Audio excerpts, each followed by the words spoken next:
Skerptards, beware. You are listening to Brothers of the Serpent podcast. Pyramids.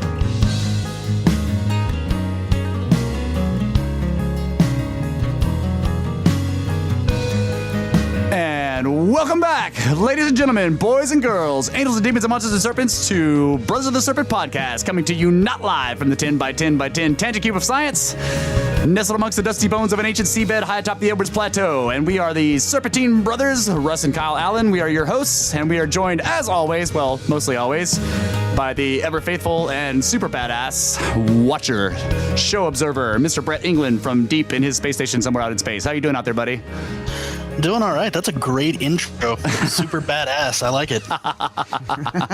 Well, it was definitely proven last show when you were not there and then you were there. Show was like, okay, and then became awesome.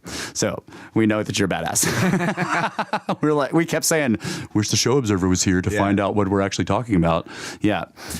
Yeah, there are some major errors I made that I have to go back. Like the Magnister. Yeah, there's actually a little tiny metal bar down in the bottom of the beaker that the magnet spins. Yeah. And I was just like, no, it just spins that wine, bro. Russ is like, I don't believe that. Wait, you didn't question this? Like, I don't believe that. Do it again. Dang it. Yeah, and one of my corrections actually is Ogham script. I kept saying that was like Viking runes. No, Ogham is Celtic Druidic. It's, so that was That would have been corrected by the show observer who wasn't there. Thanks, guy. We could spend quite a bit of this first segment correcting things that the show observer wasn't there to correct. But anyway, just be warned. Sorry, somebody called an ambulance. So, yeah, I know. You were saving people's lives. It's not as important as this freaking show. We're trying to solve the mysteries of the universe here, and you were out saving lives. What the? All right. Anyway, no, it's cool. So let's see. I had one other thing I wanted to point out. This was kind of funny. It occurred to me while I was reviewing the last show that the Micmac. Okay, so we went over this. The Micmac script. This is the only known Native American writing. You know that they like when Europeans came here, the Micmac had their own script, and it looked like exactly like Egyptian hieroglyphs. Mm-hmm. But it was before people knew what Egyptian hieroglyphs meant, and then they decided that either it was a huge coincidence or that the what's his name? I can't remember his name, but he was like a missionary guy, and the missionary guy made it all up to teach them Christianity. But I was thinking that like Egyptological logic would say that Egyptian hieroglyphs are just the easiest way to write stuff. Oh, yeah, of course, yeah. Yeah. And that totally explains why it's also over here. It's just the easiest way to do it. Yeah. Yep. Same thing with Dolmen School. Right. It's the easiest thing to teach. How to build dolmens. That's why there's 96,000 of them. Yeah. It's the easiest thing to build. That's right. All right, so and it's obviously not the easiest thing to teach based on the book that guy wrote about how to build dolmens. Right. If that's the easiest thing to teach, that's really hard. Yeah. So in like current news, World Cup was happening, and Brett, the watcher, knows soccer. So tell us, so what was the deal with Mexico and Germany? It was Germany, right? Yeah. So Mexico's opener was against Germany. Germany's heavily favored. I think it was like 15, 16 minutes in, Mexico scores a goal, and they're up 1-0, and on the way to this upset, which is huge. And it was in the capital. It was happening in watching party. Yeah, it was happening in Germany, right? That the actual game in Russia. Oh, it was in Russia. Okay, so it was Germany versus Mexico, and it was happening in Russia. Got it. Oh, that's great. Yeah, World Cup. Right. Yes. Was it in Moscow? In Mexico City, like in one of the plazas, and in all the other cities in the country where they've got a big open area, they've got like a giant screen and a projector, and everybody gets together and they're watching the game. Well, 7 seconds after that goal, there's a 2.0 earthquake registered on the Richter scales in Mexico. Yeah. Yeah. So, which, of course, the headlines the next day are Mexico scores goal, jumping fans cause earthquake. No, it's not an earthquake if it's not caused by tectonic plates shifting. right? Because they actually did call it. They called it a false earthquake in the story. But this is the point. 2.0 on the Richter scale caused by people jumping. Yeah. Unless they were jumping in unison, I have a hard time believing that. You know? I mean, what do you think? Like, I'm thinking that it was more than just that, is what I'm trying to say. Like, one thing that Brett was pointing out when we were talking about this pre-show is that, like, we already know that seismic meters can read, like, traffic, you know, cars hitting potholes. Basically, like, cities make noises, right? And they're seismic, and they'll go through the ground, right? So there's this kind of overall seismic noise that, like, that these scales are reading all the time. You know, they're kind of bouncing. But if you have a 2.0, do you think that could actually be caused by... How far away from the place was it read? Because, like, so what I thought... Yeah, if there was one in the square... What I thought of immediately was, like, measuring stick of the universe, right? Like, so a bunch of them in one concentrated area jumping wouldn't necessarily mean they would all have to do it at the same time. Because, like, there would be... Like, there's going to be a range of frequencies that a person jumping up and down is going to be able to achieve. Like, you can't jump up and down way fast, like extremely fast.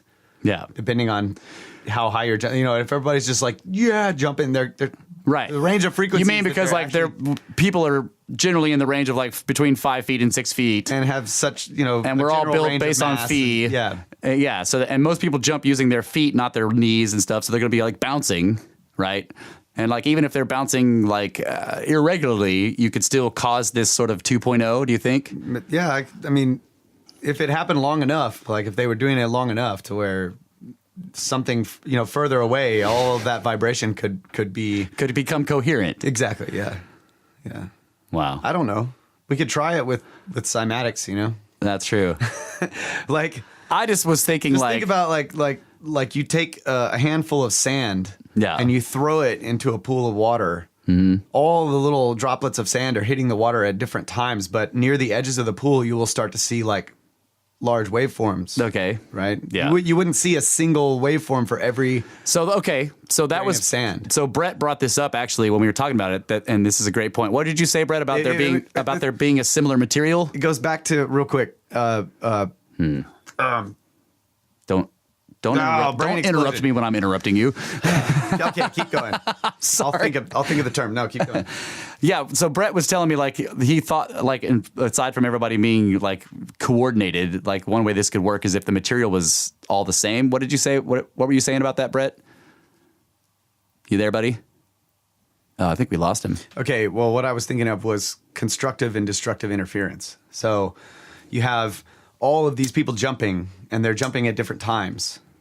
Slightly different times. There's going to be groups that will be hitting the ground at the same time. There'll be groups that are not hitting the ground right after. So you would have destructive interference in some of the oscillations that would remove the vibration. Like one person's landing would absorb the vibration of another person's landing. Then you would have constructive interference where one person's landing would actually compound onto the vibration caused by the landing of another person.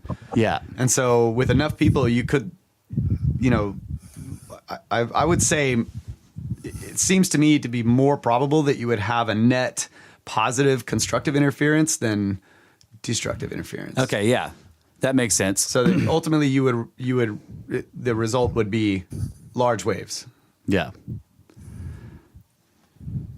Okay, I think Brett's back. Are you back now, buddy? Yeah, can you guys hear me? Yeah, we can hear you. So, like, yes, go ahead. So actually what Kyle's saying kind of goes in some with what I was saying before the show, is that if you had a general uniformly conductive, like, ground material, that maybe you could have something like that happen. It wouldn't necessarily matter that everybody's all out of sync with the jump, because if the ground is going to propagate... Buddy. Are you underneath the ceiling fan? Maybe you should turn that off.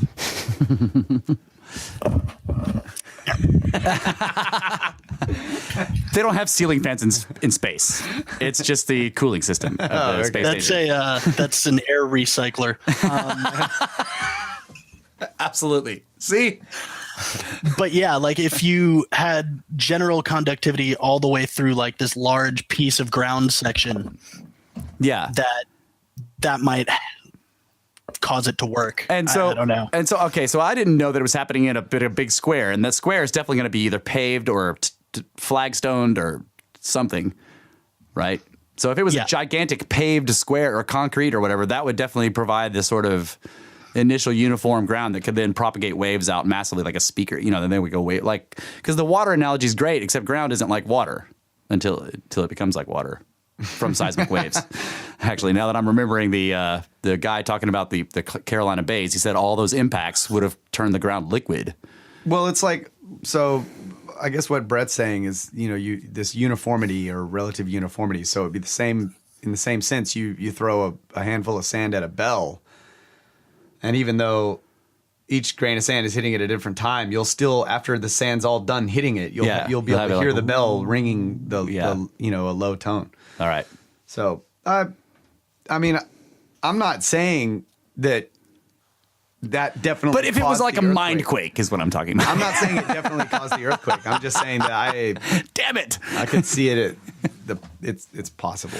If they were all like this guy we work with, Raul, he wouldn't be jumping. He'd be like, but he'd be really excited in his mind, and there would be a 2.0 on the Richter scale. We just scored. That's good. That's good. I think we win. All right. I think that's all I've got for the news stuff, for the main news. Well, except for, Hawaii. Like, what do you think about what's happening in Hawaii? I haven't really been keeping up with it. Okay, so they've got like over 15 major vents now, like fissures or cracks in this mountain, and it is, if I'm correct about this, it's the mountain that's called the shield volcano, where the actual magma chamber is above. It's in the mountain itself. Mm. Oh, okay. So a 2 on the Richter scale is 1/100th of the Hiroshima bomb. Think about that. Yeah, I am unfamiliar with. I mean, it's hard for me to imagine what a 1/100th of that bomb was, because I don't think I really even get what one bomb is. Right? Yeah, like I don't know the scale of Hiroshima bomb. Yeah. So okay, there we go. 60,000 pounds of TNT exploding all at once. Yeah, but I mean, but have you ever blown up like one piece of dynamite? No. We've seen it here. Give it to me in Black Cats.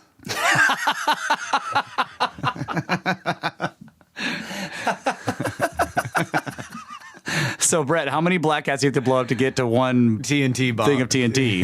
And then multiply that by 60,000. Yeah. And then we'll know how much Black Cats would have had to explode to make the 2.0 on the Richter scale in Mexico City. Yeah. And then divide that by the number of people, and then we'll know how much, and then how many jumps approximately per person, and then we'll know that's about the power. So if it's like 2 million Black Cats per person, we know that that's bullshit.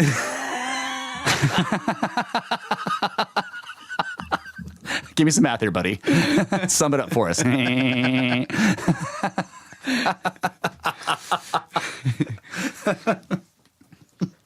pretty funny. All right. So, like I was saying with Hawaii, I'm wondering why this is happening. Like, in general, if you look at the historical trends of volcanic eruptions, they've been dropping for the past 10,000 years. Right. Okay. And so, like, Hawaii has been fairly stable. Like, it has lava action all the time. There's an open lava lake basically on top of one of but right now it's actually becoming catastrophic. It's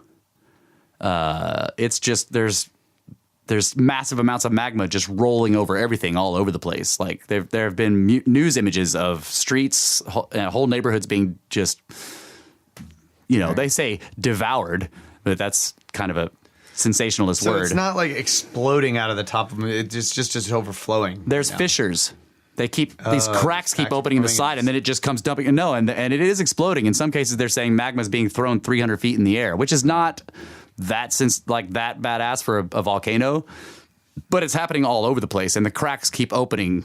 Yeah, so there's like a lot of additional pressure being applied. Maybe like a month ago it started, but when was that news story where they were showing the there's the cliff wall and there's the ocean below it, and it just like cracked, and the magma was coming straight out of the cliff and directly into the water. Yeah. That was maybe, I don't know, 6 months ago, maybe 8 months ago, I don't know. But it was a while back. So that was like a precursor, right? That thing hasn't stopped. It keeps going or whatever. And now all of a sudden, like, maybe a month ago or maybe 2 weeks, I'm not sure exactly. It doesn't matter. The point is that there was a major event, and it started to throw magma everywhere. But now, and then it calmed down. Everyone was like, okay, maybe we're done. But now all of a sudden, all these fissures have opened up, and it's just pouring out of the thing from all over the place. So I think that's... And then, of course, we have this thing exploding over Russia last night. Getting an air blast there. Oh, yeah. Sorry. Like, and that's the other question is like, why do these things keep exploding over Russia? Yeah, I know. Are these things correlated? Like, in other words, like, I view. And why was the soccer game in Russia, too? I'm like, so wait. We have the soccer game in Russia, and that causes an earthquake in Mexico. Right. Hawaii is exploding, and then this thing explodes over Russia. Yeah, there's something weird going on. Maybe something is going on here. I don't know if those things can be connected, but they probably should be. But yeah, the Hawaii situation is interesting to me because that shield volcano is very dangerous. It's one of the reason it's so enormous is because it actually holds its magma inside. The magma chamber is inside the mountain itself. That's why they call it a shield volcano. Right? Shield volcanoes are the largest mountain things that we've got on the planet.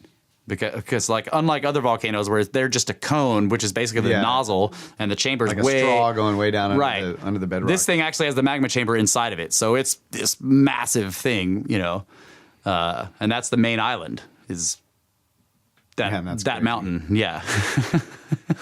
And so it's just like cracking and stuff's like. Yeah, how did people get there? Yeah, and why did they stay? It must have been forced to go there up from. I think it was a lot bigger before the water went up. That's what I'm saying. Like yeah.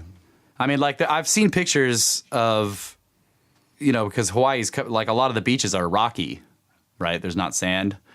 There are pictures where like you could see waves coming up at low tide when the water's way down, or at the what is the low, like the big high tide and the big low tide that happen twice a year, something like that. When it's drawn way back, there are petroglyphs that you can only see during that extremely low tide. Wow, that's crazy. So there's probably more way farther down in, like up to 400 feet below, or who knows. So I'm not sure why people would have stayed there, but I think it would have been a much larger place if you dropped the ocean level 400 feet. But still, it's still a gigantic volcano. Right. Why are you living on it?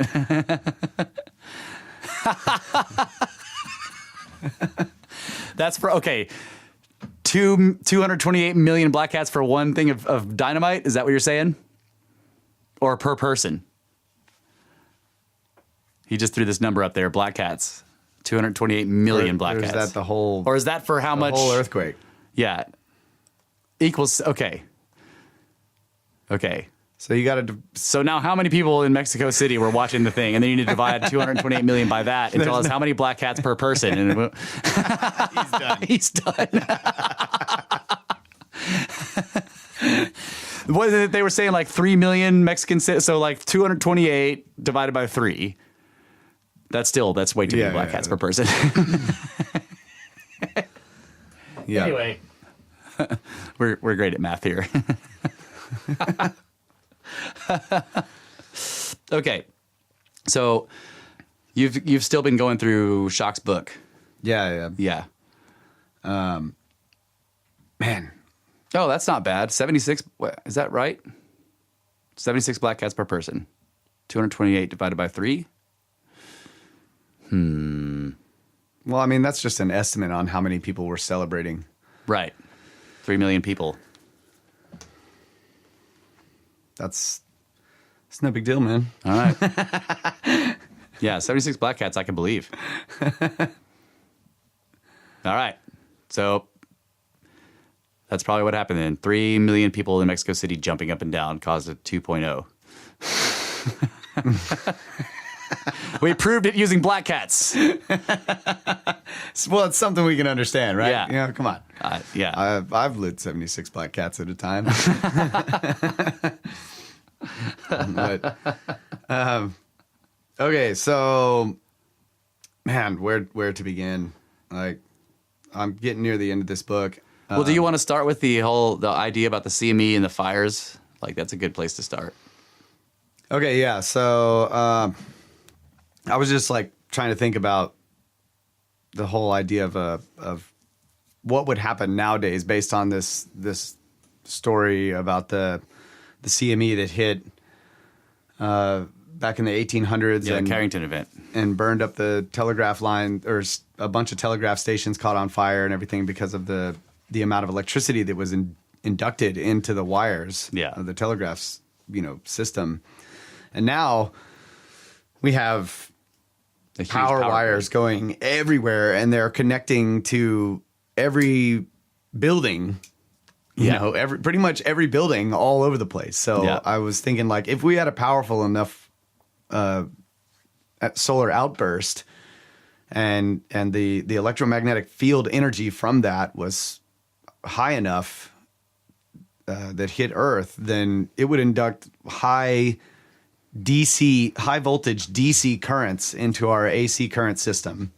Right. And those high voltage DC currents would get really hot. Like, all of the wires are rated for AC current. Yes. They're not rated for DC at high voltages, right? Yeah.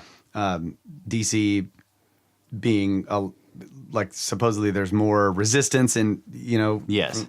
So that heats up the wires. So basically the idea was that, like, it could potentially, like, it caught on fire the telegraph stations. It would catch every electrical panel in your house or in everybody's house on fire, and then every transformer station along the way would probably catch on fire. Yeah, and every transformer would up on a pole but starts shooting sparks in every direction. So, and they're out in the woods. Yeah. So my thought was like, okay, imagine, we have this solar outburst, and then 17 hours later, every building on the planet that has electrical power connected to it catches on fire. Right. I mean, that's the end of civilization. I'm just like, there. it's done, right? And then no one's vehicles will work. Right. I was no thinking, one's like, computers will work. All these machines that have now computer like little electrical systems in there, like all the resistors would fry because there would be high voltages inducted into the little tiny wires inside your car computer system and everything. Yeah. It could potentially disable, like, pretty much every modern vehicle. So even if you had a vehicle that would still run, it would be really difficult to navigate on a road with no traffic lights and every building's on fire. I mean, and the roads are, and in a city, every road will be filled with dead vehicles. Like, you would need a dozer. Yeah. Because you have to be pushing them out of the way. Yeah. So it like, that just blew my mind. I was just like, oh my God, we are so not ready for this. Right. If it happens, like, every building catches on fire, that every building that has electricity catches on fire, there's potentially, like, massive fire starting in woods, any woods that have power lines going through them, because the lines themselves plus the transformers will shoot sparks all over the place and catch the woods on fire. And then all transportation stops, which means moving food around stops. Mm-hmm. And a lot of farms these days are automated. I mean, all refrigeration stops. Right. So we lose food storage, and we lose food transport. Within a week, 6 billion people are starving to death. Yeah. Or freezing to death, or dying of heat. And then, like, all of our wells, we use electrical pumps to pull the water up. So we'd be screwed. I mean, we wouldn't have water. We wouldn't have food. We wouldn't have heating. We wouldn't have cooling. Right. So no transportation. You'd have so many people just dying from exposure, from dehydration, or from freezing. So within a month, almost everybody would be dead. And then you would have pestilence and disease and everything because of all the It's just it's almost. It would be almost better to have a gigantic impact that kills everybody really quickly than to have that happen, because that's everyone starving to death, and then you have cannibalism, and then you have like massive roving bands of starving people. The fires would kill a lot of people because Yeah. I mean, the smoke, like in the city alone, the amount of smoke would Right. just like snuff out so many people. It would kill most people. Yeah, it's and anyone who survived it would be starving, and Yeah. then they start eating the dead people, and it would be a horrible, terrible situation. Jesus Christ, man. Yeah. Okay. I'm serious. Like cannibalism is the next step. This is why you see in all the Viticocha stories, he says, "Stop eating each other." Yeah. You know. Yeah. It's not. It would not be a slow build up. It would be like almost instantaneous. Yeah. Chaos. So that was crazy to think about. Yeah. Happy days here at SnakeBros. Yeah. But there's some other things that he gets into near the end of the book that are just really, really freaking awesome. Some of them having to do with water and electromagnetic, electromagnetic fields, and then ELF, extremely low frequency, magnetic electromagnetic field vibration. So, I tried to take some. I was just listening to this today, so forgive me for not really having this all put together. Yeah, no, it's all right. But so I wanted to talk about the ELF, electromagnetic field, extremely low frequency vibration, in terms of water and dolmens. So Okay. I had Brett look up this story. It's not a story. It's a study based on the these water being able to transmit information. Yeah. Okay, so they did this test. Brett, did you get to read up on that at all? Can you give us a quick summary of that experiment?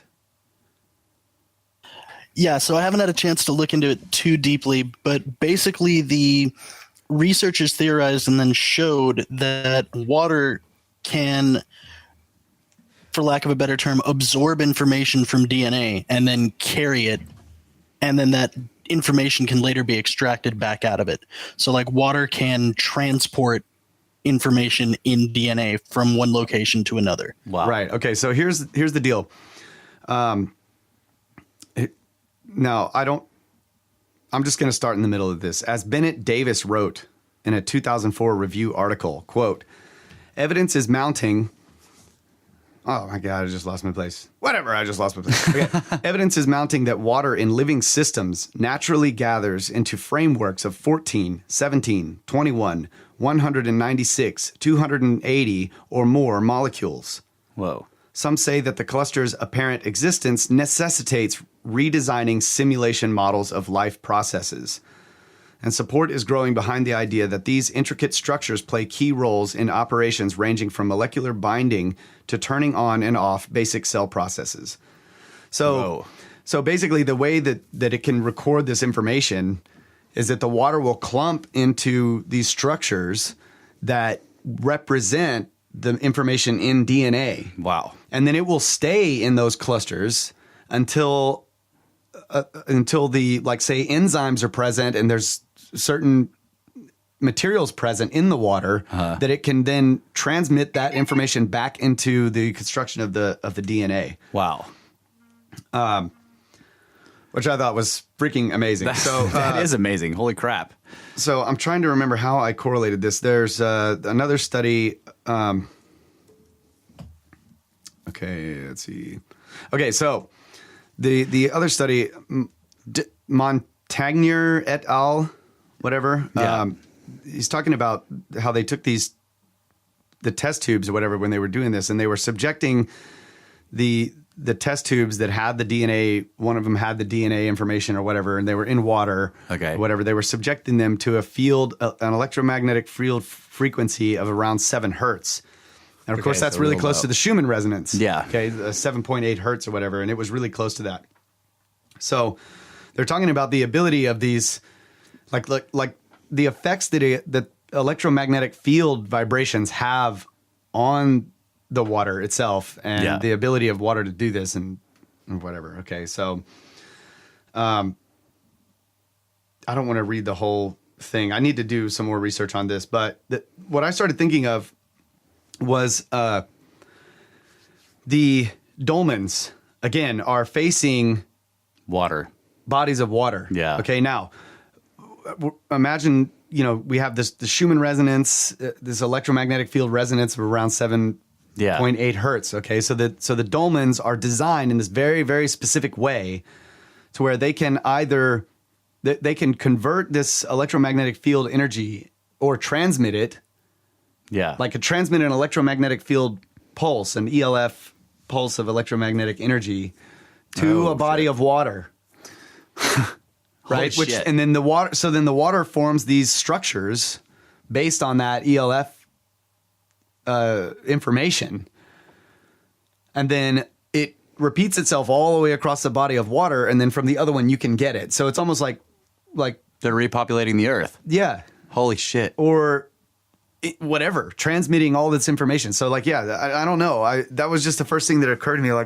That these dolmens are designed so specifically on the interiors to create this sort of standing wave reverberations inside, and then they have that hole and that specific plug, and they can project them out, and they're always pointing at a body of water, and the water uses the same ELF frequencies in the electromagnetic field to record information. So it's like what if the water still has information that we can actually extract, like from either the dolmens or the water. I don't know what I'm thinking. It's wow. That's bad. Okay. So like putting that together, like the idea maybe that they're transmitting this data that the water can then form into that it can then carry all over the planet, basically. Yeah. And then it can be like it can be extracted if the right stuff is there. So like I'm just imagining, because like what you were saying just gave me this. It's scenario. like the Ark. Yeah. Okay. So like they come out of the Ark, they have all these seeds, but they know that the rest of the world's just mud. Yeah. Right. And water going down or whatever. So they start building these things, and any life that's left over, any little celled creatures or whatever, they start picking up the data. And then there's an explosion of new life, Okay, right? I got it. Wow, Yeah. dude. Holy that's crazy. crap. Okay, we got to take a quick break, and I'm going to do more research, guys. I'm not dumb, guys. Yeah. And we're going to talk about the double snakes. Holy crap. My mind is blown right now.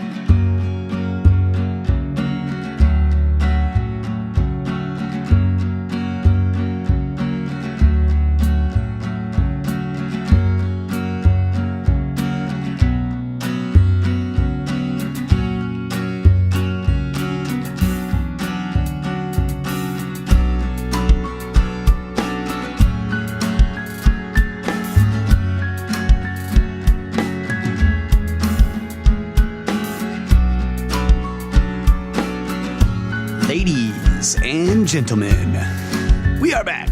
Brothers of the Serpent podcast. SnakeBros. Pyramids.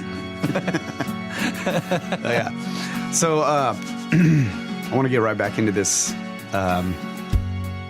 stuff with really the Dolmens thing was just it's like one of the ideas that I had about this, but it's really these ideas are based on this idea of electromagnetic fields affecting these things, right? Just an aside that dolmens could possibly transmit DNA data across the air and into the water all over the world. Just yeah. So skip over that. It's not a big deal on SnakeBros. right. So the driver, the primary driver of that is the EM field. So, going back to the idea of a solar outburst and this heightened EM field energy that would be here. So we know, and we've talked before about the fact that the sun is a variable star. Yes. So what if in the past the EM field energy coming from the sun was just really strong compared to what it is now? So that we had a heightened field energy here on Earth, like our field was increased by the. Yeah, well, there's actually a lot of evidence that Earth's magnetic field used to be like 10 times as strong as it is now, not too distant past. So yeah, right. So this whole idea that these wires that we've strung up all over the place would suddenly have direct currents inducted into them from the electromagnetic field which they do already. Okay, let's get that straight. Like even if we didn't connect power plants to it, all those wires that we strung up everywhere, all of those conductors would actually have currents, DC currents running through them due to the Earth's electromagnetic field. They would just be extremely low voltage. They're extremely low, weak. Very, very weak energy. But if the electromagnetic field was strong, since it fluctuates all the time, it's going to be inducting a current into those wires. So if it was strong enough, we wouldn't need power stations. Yeah. If you took a material that was a conductor and you arranged it into a coil or into a length of wire, you would just automatically have energy coming out of it. It's like a power antenna. Right. So you could basically just design, take some metals and make certain conductors that are exactly that, an antenna, and then that would run your motor or whatever you had. Yeah. So there would be no need for that type of stuff. So that was just a really cool thought. Like when we look at these structures that the ancients built, we're just like, how in the hell did they do this? Yeah. Well, if they were living in a regime where the electromagnetic field energy was extremely powerful, then they would have technologies that we do not understand. Absolutely. Like, we talk about the limestone being a conductor or whatever. So the pyramid could really be something that was simply doing something with the electromagnetic field energy and running it through water or whatever.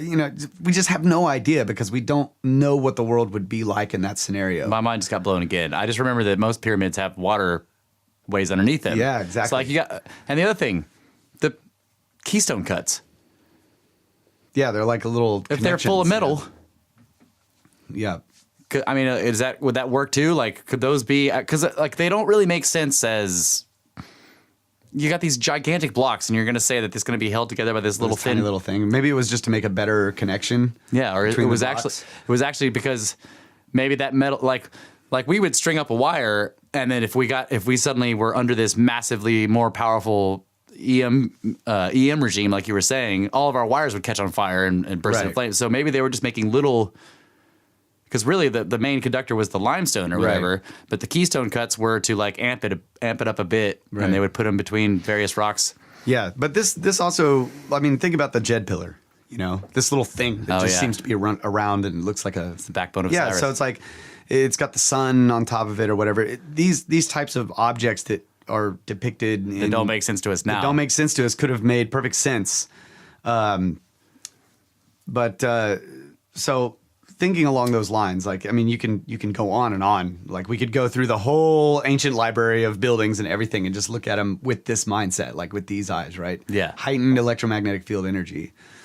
The other thing that Robert Schoch brought up in the book was, and he didn't bring that up. Like, that was not right. That was something I was thinking. But he brought up this thing about how they've done studies where electromagnetic fields affect psychological situations. Yeah. Right? So they can kill you too.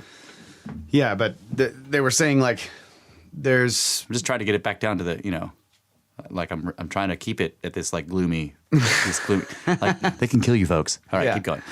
Yeah. So there's been studies done on, these different frequencies of electromagnetic fields or whatever, around your brain that and then they've recorded like changes in brain activity and all this kind of stuff.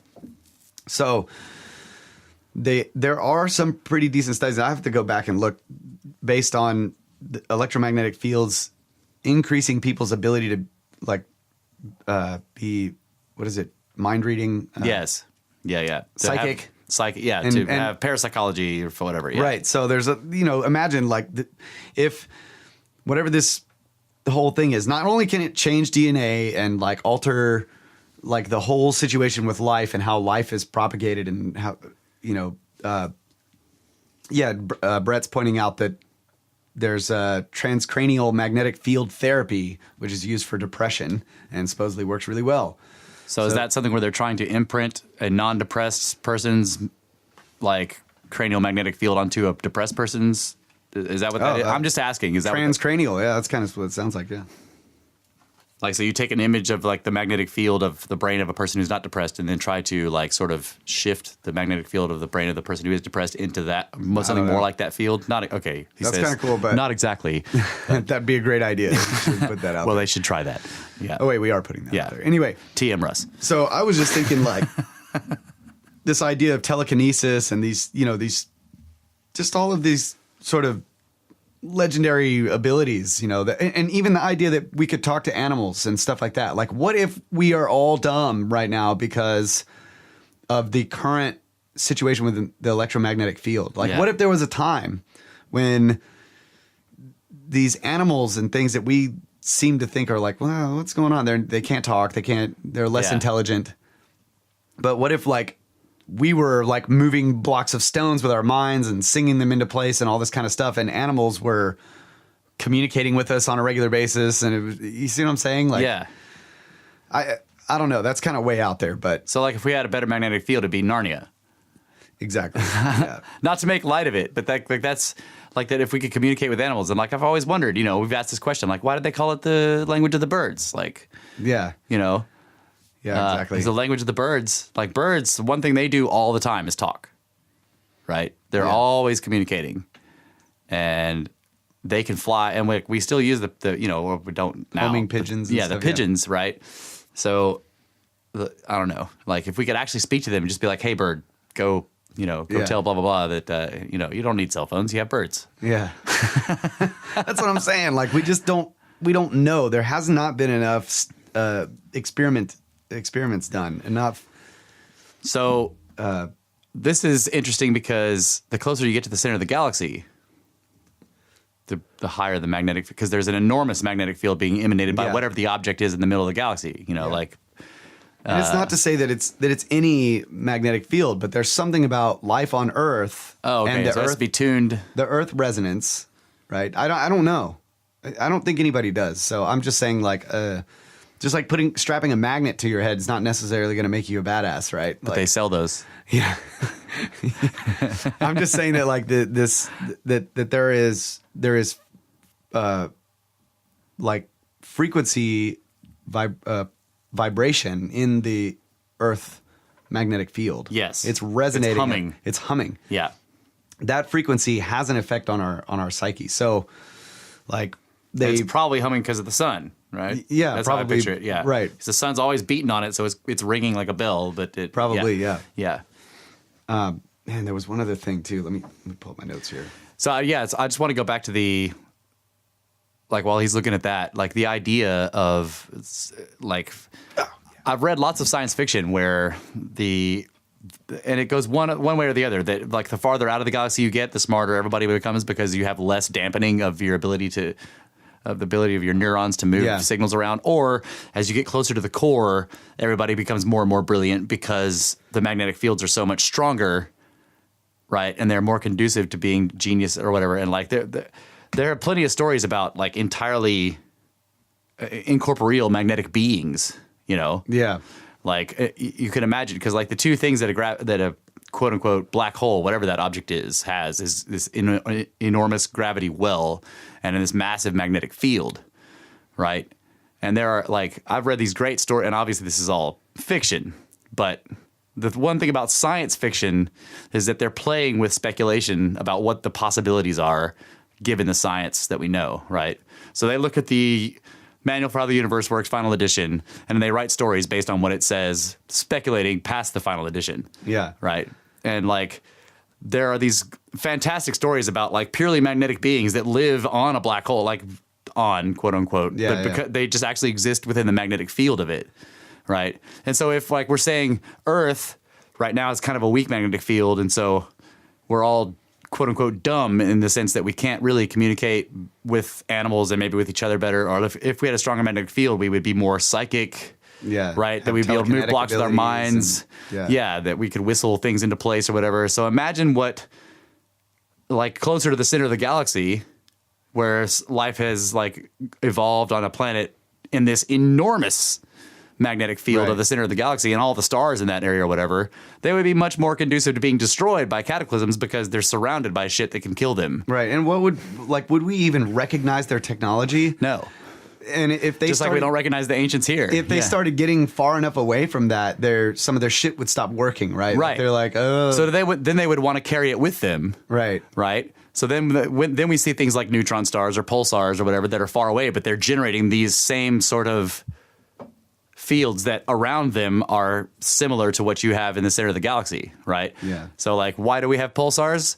Because aliens from the center of the galaxy want to be smart and badass out here. I don't know. Yeah. You can speculate stuff out as far as you want. Yeah. So yeah, that's really fascinating. Okay, so what was the last thing you? So the last thing involving electromagnetic fields is plasmoids, and Brenner brought this up in a conversation we've been having together over the past couple of weeks since he joined us on the podcast. We've been having great conversations. Yeah.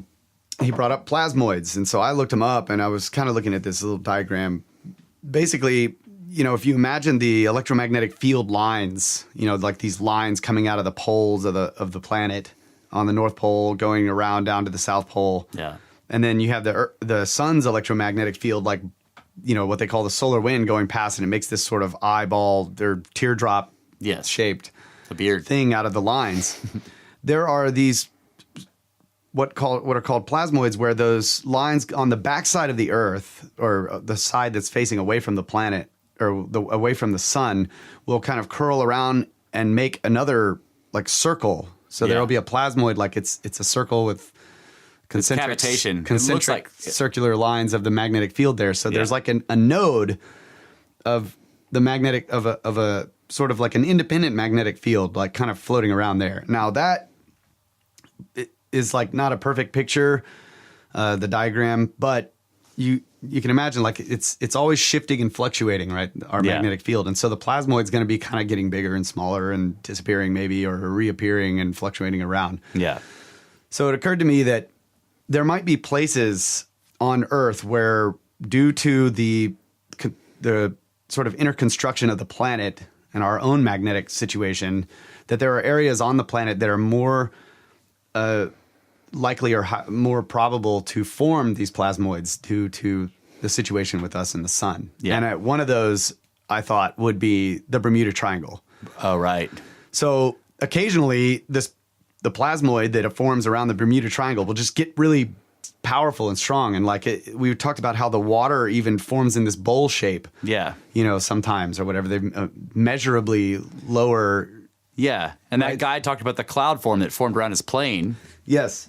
Right? So, that was this gigantic toroid. So in these plasma forms, there can be lights, balls of light, and all kinds of weird stuff. So this would explain, and they fly into some plasmoid, and the electromagnetic field energy is like, and so their compass starts spinning around.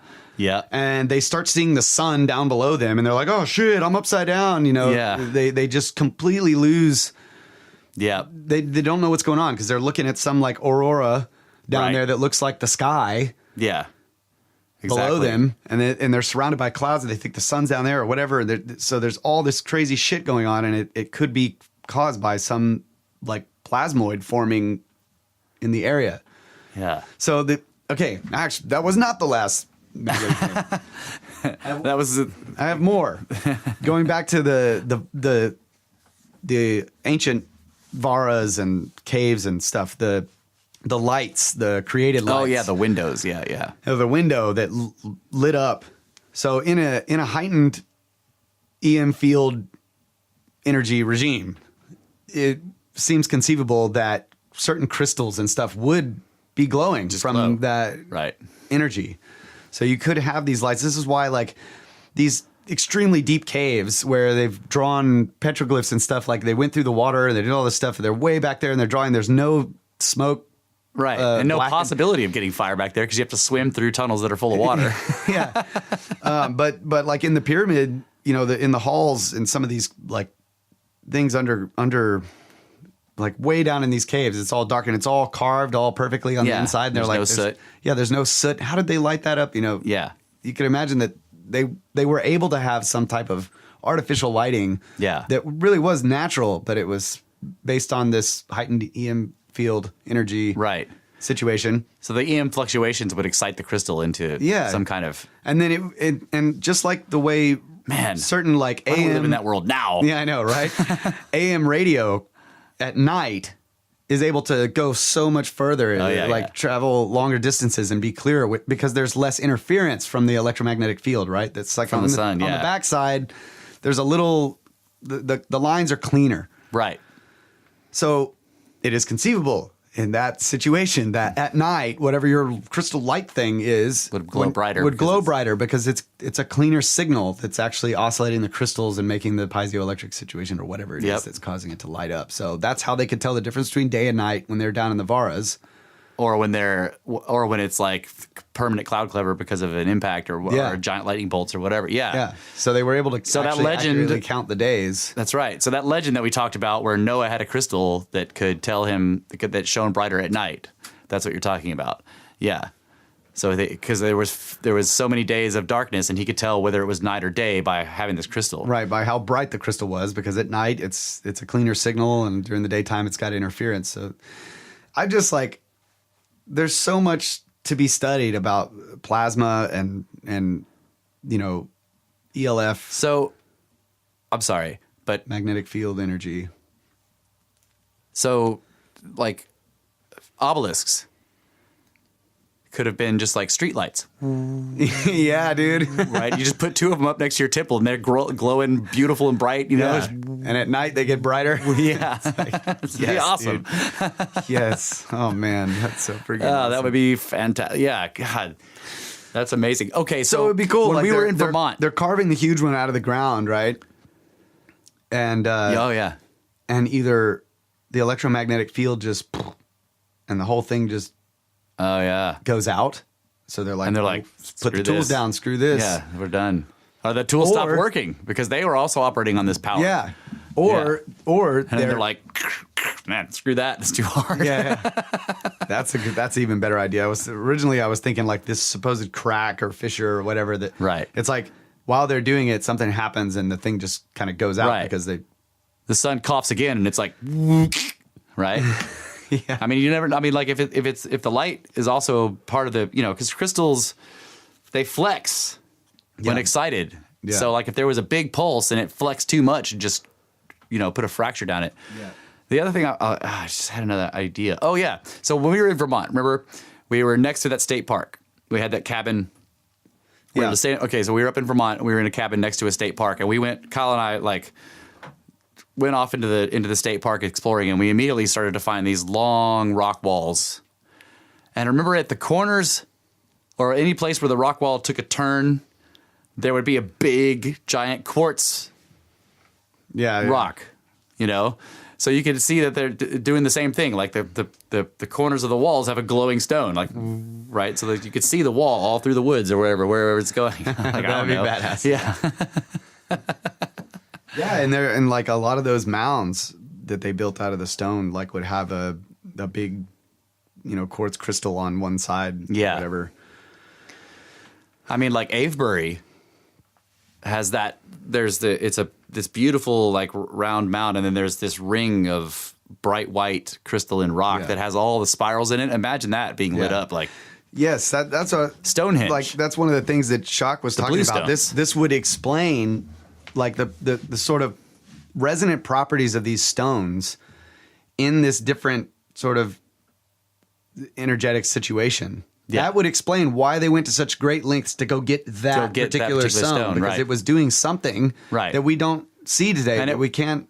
And it wasn't hard for them to find it because it was fucking glowing or whatever. Right, exactly. Yeah. Yeah. Or whatever. Whatever it was doing that was important for the task or for their technology. It's not doing it anymore. Yeah. So one of the things we discussed with Brenner in this conversation we've been having over Vox or whatever is that like maybe these things, all these different ancient constructions that the ancients built aren't just like messages to the future, but like when the cataclysm begins to happen again, they will all turn on. Yeah, dude. Man. Like all the ones that are still, that have enough of them remnant will begin to do whatever it is they were supposed to do. Yeah, so like we're all freaked out because our power grids will shut down, right? Like everything burns and like the pyramids all over the world. Like, they start, yes, dude, and all that ancient tech goes back online, right? All the crystal skulls like start projecting images and telling us all the data and everything. It's holy like, crap! All the Dolmens start. Like it just like, imagine this, what our situation right now, like a room full of all these computers and everything, and the power's been off, and you're like some culture that's studying it. Yeah. And then, that would be really confusing. Right. You'd be like, what is all this crap? But then suddenly, like, the water starts flowing through the river again and goes through the hydroelectric dam, and the whole thing just turns on and all. Right. Screens roll. Yeah. Blue screen of air of death. Yeah. Sorry, system shut down. Should I recalibrate? That's right. You're like, what is it saying? Man. Yeah, that's a great analogy. Holy crap. So I was afraid to read what Brett was writing here because I might self-vocalize and then not hear the badass thing that you just said. So he basically was saying what we just said. So like you can see at the very end, LOL, yeah, like that. Like, we basically were talking. We were going through what he was saying. So he was basically, it was like, like great. Snake bro minds think alike. Yeah. Snake minds think alike. That's right. Snake minds think alike. That's right. So this is this is why I love finding gems like this book, Lost Civilization by Robert Schoch. Because, when there's some new idea introduced into the mystery, you don't have to take it or accept it as fact, but you can look through that lens and go back over all the stuff you've been wondering about, right. and just kind of try to apply it here, apply it there, apply it here. And it's just, I love that. That's like one of my favorite things. That's why when I don't have a new idea to hear or whatever, I'm just like, I'm just like, I've already looked at it with these eyes. I need these eyes. I know, right? Yeah. That's why we use that term, these eyes. So Kyle has read this book, and that's given him a new set of eyes to go back and look at all the information he's looked at before and see it in a new light, like through the lens of this new information. Right. That's one of the most entertaining things of exploring these mysteries. Exactly. Absolutely. That's what I wanted to say. All it takes is a single concept, like the idea that in the past there may have been this greater EM field, and that changed stuff, and then you start to think, okay, wait a minute, that would change stuff, and then you see all the possibilities, and then you think, okay, if the ancients were living in this system, well, they don't need all the wires and all the crap that we've got because it's just in the air, not in the air, but it's just there, right? The power is just there, so you could build your own stone construction with some crystals, and it would start working, right? And yes, like you could float things, or who knows what you could do. Like we won't know until we. That's the thing. We can't, if we could try, could we do this in the lab? Could we have a lab, even a small one, where you have massive fluctuating magnetic fields? You go in there with some rocks and try to develop technology. There, right? Like, if I go in there, does my crystal necklace start floating up off my, Yeah.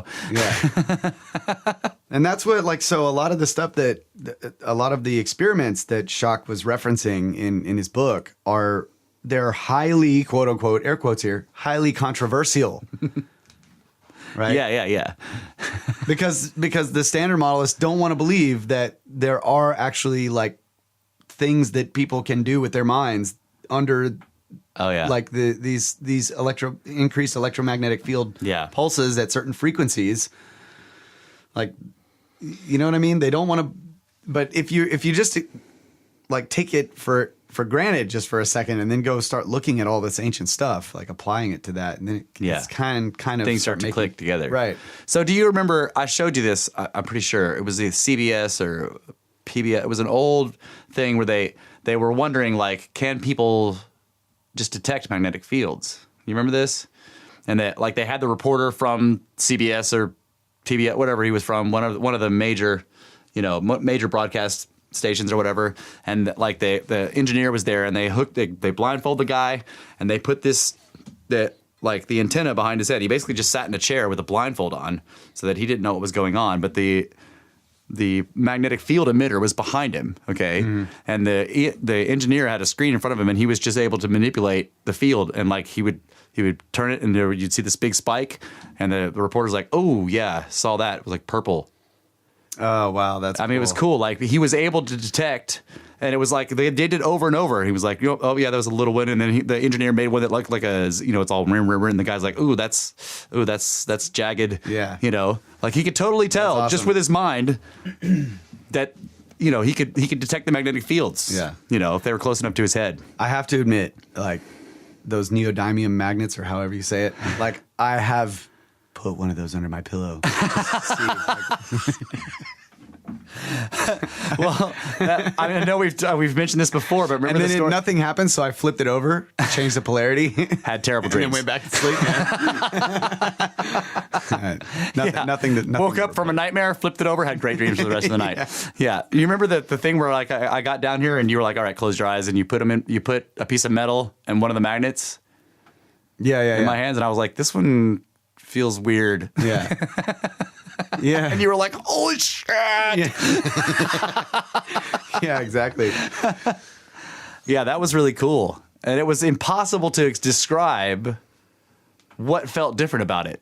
It just did feel different. They were you got two things that were the same shape, the same weight. Yeah. And I'm like, this one feels weird. It was something slippery or I don't know what it is. Yeah. Yeah. Man, that's just so. Again, okay. So looking back at the stories again, I'm thinking now of the fall from the golden age. Mm-hmm. Right, like, and then the idea that the Indians carry of the what did they call it? I can't remember. Being out of harmony, or the idea that there is this increase of consciousness. They call it an increasing consciousness, right? So right now we're in Kali, the Yugas. Yeah. We're into Kali Yuga. It's like the worst, right? Or actually, supposedly we're easing out of the Kali Yuga and into the next one, which I can't remember the name. I only remember Kali but the Greeks said Iron Age, and then they had bronze, silver, and gold, right? And it was the Great Year. Yeah. So 12,000 years ago, they were in the gold age, the golden age, and like everybody had incredibly heightened consciousness, and everyone could like levitate, and they were all geniuses, and they were ascended masters and whatever. And then there's a cataclysm that ends each age, right? Yeah. So Satya Yuga, I think, is the name of the golden one. That's what the Indians call it. So like and there's an ascent and a descent. We're on the ascending side of it, right? So we'll move up into. We move from the age of belief to the age of knowledge, right? So. Well, and they define it in terms of materials. So like the Iron Age, people are only aware of the material world, of objects and things, right? As you move into the Bronze, we become aware that everything is actually energy, including the material that we deal with. It's all actually just little pieces of energy, right? Yeah. And we are slowly moving into that every particle that makes up things that we think of as matter is actually just this little tiny pocket of energy. And then when you move from that up to the next one, people become aware of something else. I can't remember what it is. And then the top one, it's spirit is added. So then people are complete. We have full understanding and knowledge of spirit, energy, material, and so on and so forth. Yeah. And like we can do anything. What always has bothered me. Oh, yeah, Brett has the names of them here. Kali is at the bottom. Ascending order is Dvapara. I don't know how to say it. Dvapara, probably. Then Treta and Satya. The Satya Yuga is thank God, is the longest period because each one is twice as long as the one before ascending. So Kali Yuga is the shortest, right? The next one, Dvapara, however you say it, is twice as long as the Kali. Then Treta is twice as long as that. And then the Satya Yuga is the very longest one.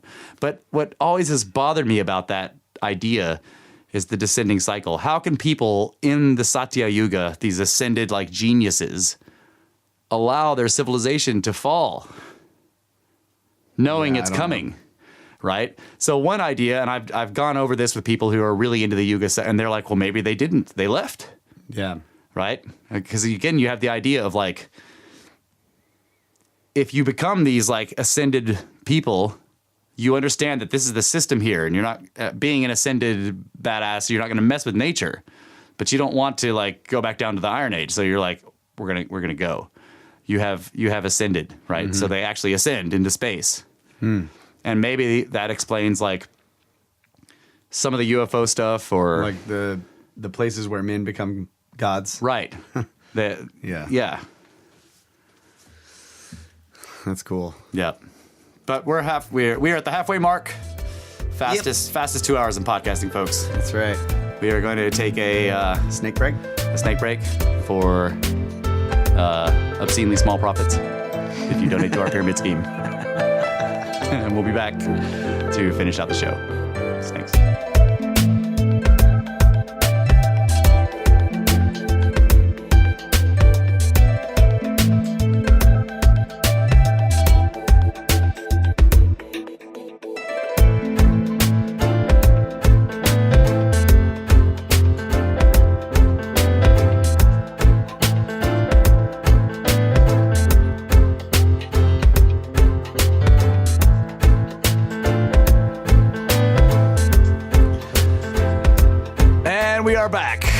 With our relentless pursuit of pyramids here at Brothers of the Serpent podcast.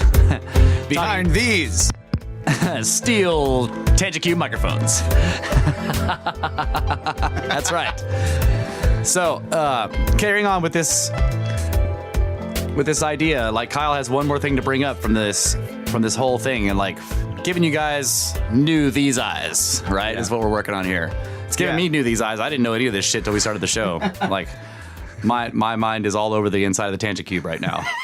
So let's go. Let's have more. So keep doing it. I'm not going to do it. I just do it again. I just need to make a formal apology to water because I was totally talking mad shit. Is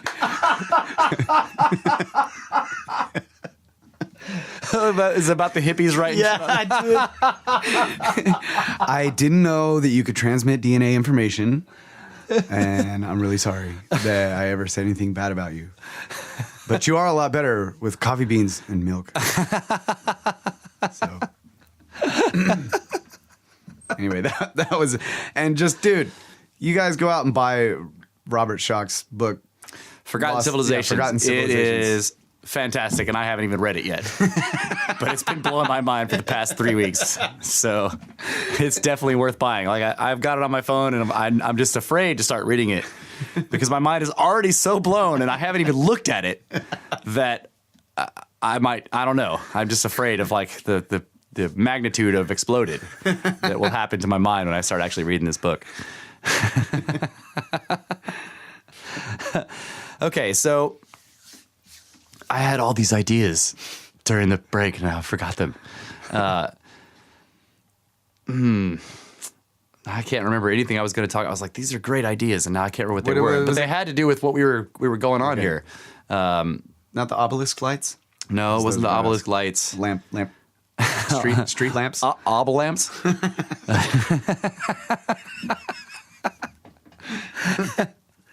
Okay, but I do want to. Okay, so during the break, we were talking about the Yuga cycle, and I should mention that there are two schools of Yuga belief or whatever tradition, and one of them thinks that the cycle is incredibly long, that the whole cycle encompasses one day of Brahma, which makes it. But the other school, and this is the one that this is the school that I attend, is the one that thinks it's associated with the Great Year, the 25,920 year. Did I get that right? Yeah.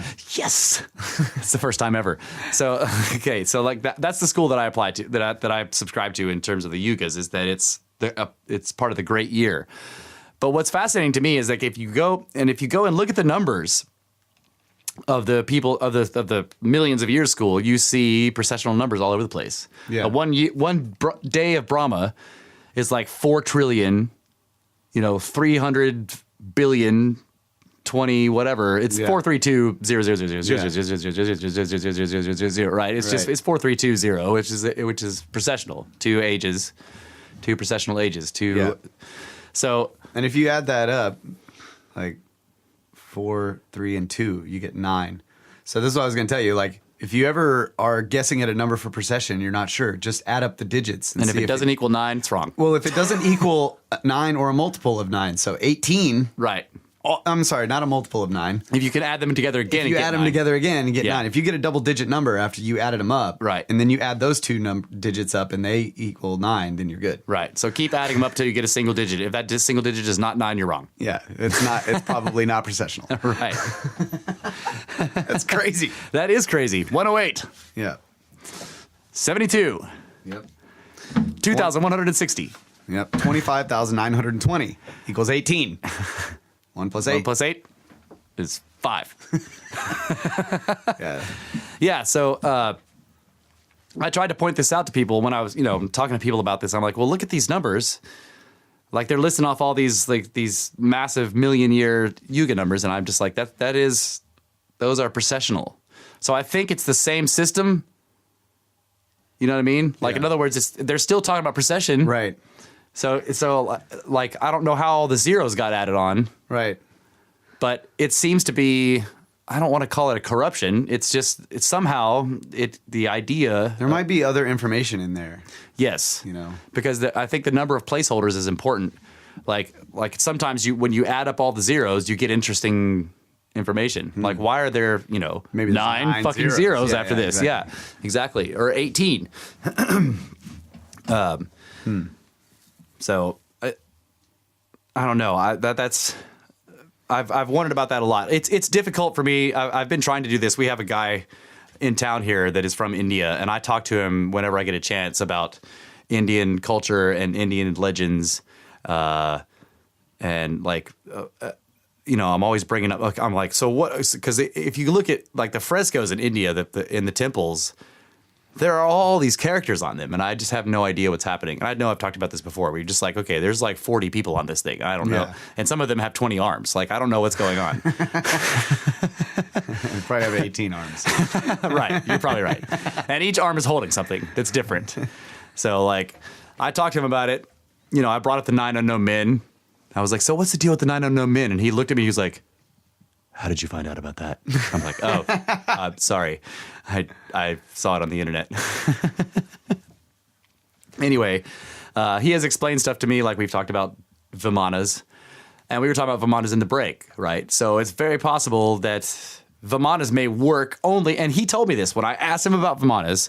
I was like, okay, so Vimanas, bro. Like I was reading about Vimanas, and I saw that there's like 3 kinds. There's the easiest kind that allows you to fly from place to place on the planet, and then there's the next kind that allows you to fly from place to place in the solar system, and then there's the next kind that allows you to fly from place to place in the galaxy or between stars. And he was all, yeah. And I was like, so can we like build the first kind? It's easy. And he was like, no, you have to be able to control it with your mind. Right, which in a heightened electromagnetic field could do energy regime, you might be able to do it. Yeah. So imagine like that catastrophe that your cities floating in the sky just fall out of the sky. And then you have and what might they become? Remember the of course I don't know which episode it was, but we brought this up. Glacial erratics? Piles of ringing rocks. Oh, whoa. That's cool. The biggest pile of ringing rocks in the world is in Australia. It's called Black Mountain. Yeah. Supposedly, the rainbow serpent sleeps beneath it until the next time he will rise. Rise! Dude, that's crazy. Okay. And then we have the one in the... Holy shit. Yeah. What do we got here? The people would become the fallen. Oh, yeah. So the people of those... Yes, you are the fallen, for sure. I mean, you fall from everything. Yeah. Ability, sky, and like if they were like able to know enough about DNA and stuff like that to like build Dolmens that could talk to, like why wouldn't they change themselves? Like imagine if you got to a point to where you could see like flaws in your physical construction and just correct them. Yeah, so you're the king of whatever lives for 20,000 years or something. Yeah, and the better you are at it, so like I don't know, like I have too many connections happening in my head right now. Yeah. Like longheads are supposedly, like according to some people, there are the remnants of a fallen civilization that was very powerful before the end of the Ice Age. Yeah. Before the end of the Ice Age was 12,000 years ago. That was Satya Yuga. That was the golden age. Like right. The very end of it, though, like that is like right at the end when it was about to fall into the silver. Yeah. So I don't know. I'm wondering about this. So that's the other thing that Shock talks about is that there is evidence that at that time there was a large cometary body that would pass. Like I guess they've done like backwards calculations with We talked about this before, Comet Enki and all that. Yeah, is a remnant of this enormous. Something that was enormous. So he's saying that It's the Taurids. we could have passed through the tail of it, but a large piece of it could have hit the sun, causing the coronal mass ejection. The sun's like, yeah. So it's like it's this bug flew in my mouth. It's like there would have been a way that they could have seen that this would be cyclical. Yeah. Right. It doesn't really matter that if it was a CME or a comet, it could have been both. Right. And I think that the Grail legend is connected to this too. Right. We've gone through like Randall Carlson's whole breakdown of the Grail legend and how it totally correlates to the life cycle of comets.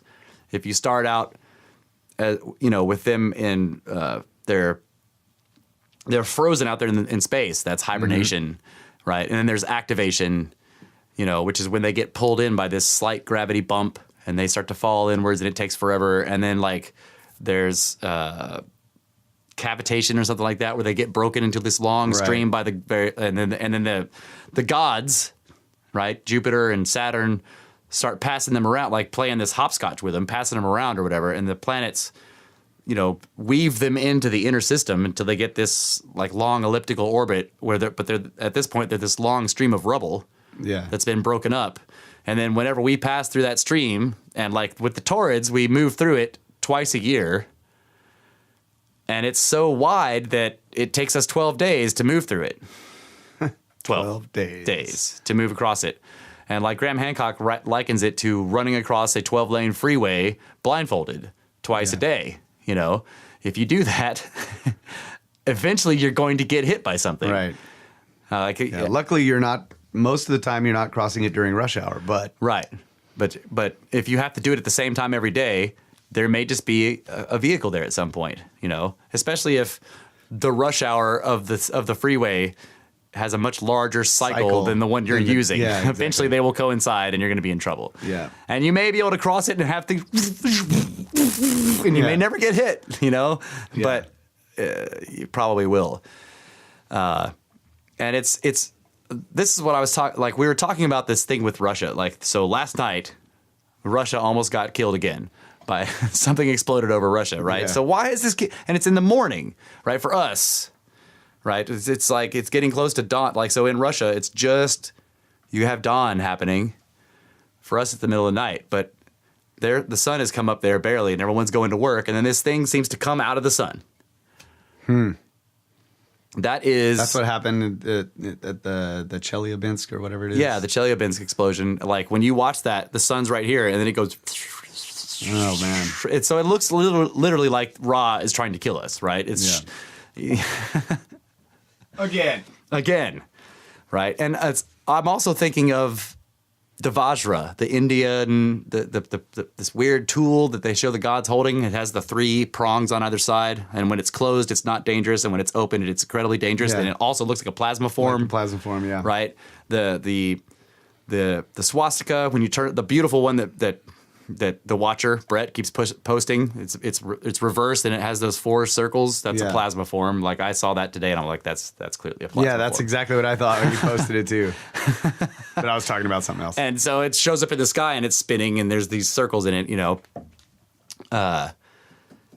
So I wonder, like we've talked about this too.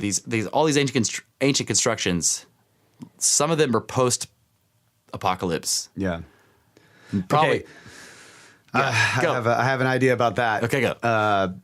So the vitrification that happened that we find on the exterior of all these stone structures, like that, those structures that are vitrified were before. Oh yeah.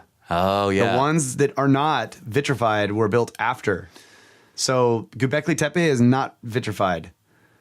Man, that's rearranging everything I know about Peru right now. Yes, exactly, dude. All that shit in Peru, all those walls and everything, they're all vitrified. But the ones that aren't have current alignments. Right. It's weird because the vitrification is like down at the bottom. This is one of the things that's been puzzling people. Like, how do you have the vitrified shit at the bottom and then the stuff on top of it isn't, when that should be the shit up exposed? Well, the stuff on top of the vitrified shit was built after.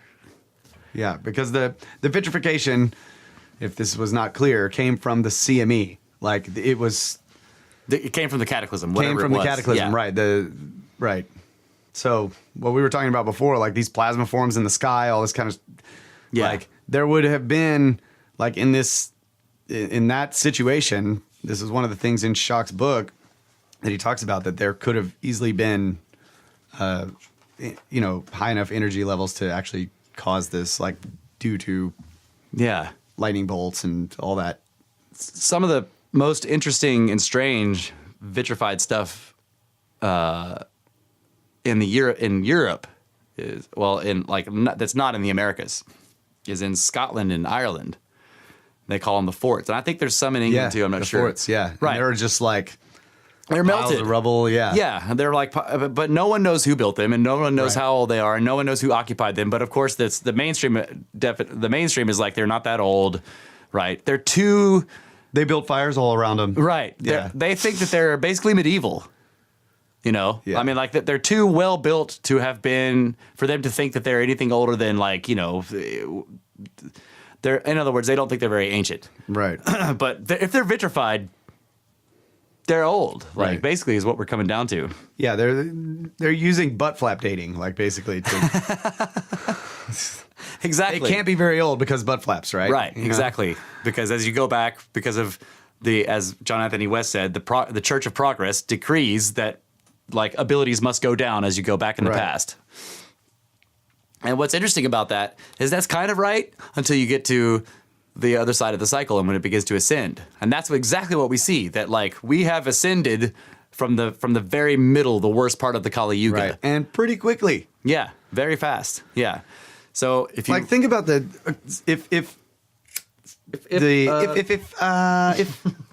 the end of the Mayan calendar, right? 2012, whatever. And that's an idea based on. That is a fantastic picture of the Vajra. That's awesome. Brett. Hell yeah. Thank you. Yeah. That's an idea based on like precession, right? We're looking at precession, and so and the weird thing with the center of the galaxy. Right. And they're still, this we can't give it an exact alignment, it's somewhere in this 80-year window or whatever. 80-year window. But like we're coming out, we're moving into the age of Aquarius. The age of knowledge. Yeah. Out of the age of belief, which is the age of Pisces. Right. And so like within a couple 100 years of that transition, bam, like just there's been this incredible outpouring of information based on people going all over the place and doing science. Yeah, that's a really good point. Extremely rapid changeover, Yeah. You're familiar with the classes of civilizations that Michio Kaku talks about, Dr. Michio Kaku, the physicist? No. He has this whole idea of like there's class 0, class 1, class 2, and class 3 civilizations, and he bases it on energy consumption. Oh, okay. Okay, so a class 0 civilization is what we are right now. A class 1 civilization is a civilization that has harnessed all of the energy of their planet. All of it. Okay. Class 2 has harnessed all of the energy of their native star. That's a lot. That's serious, yeah. Like, in other words, all of it. Like, you build a Dyson sphere around it, and you're taking all the energy, okay? Class 3 harnesses all the energy of their native galaxy. Damn. Okay. He talks about that, and he's like, so, and people are like, well, because he talks about it in terms of class 1, class 2, class 3, and then people are like, well, what are we? And he's like, well, we're class 0. Like, we haven't even harnessed all the energy of our planet yet.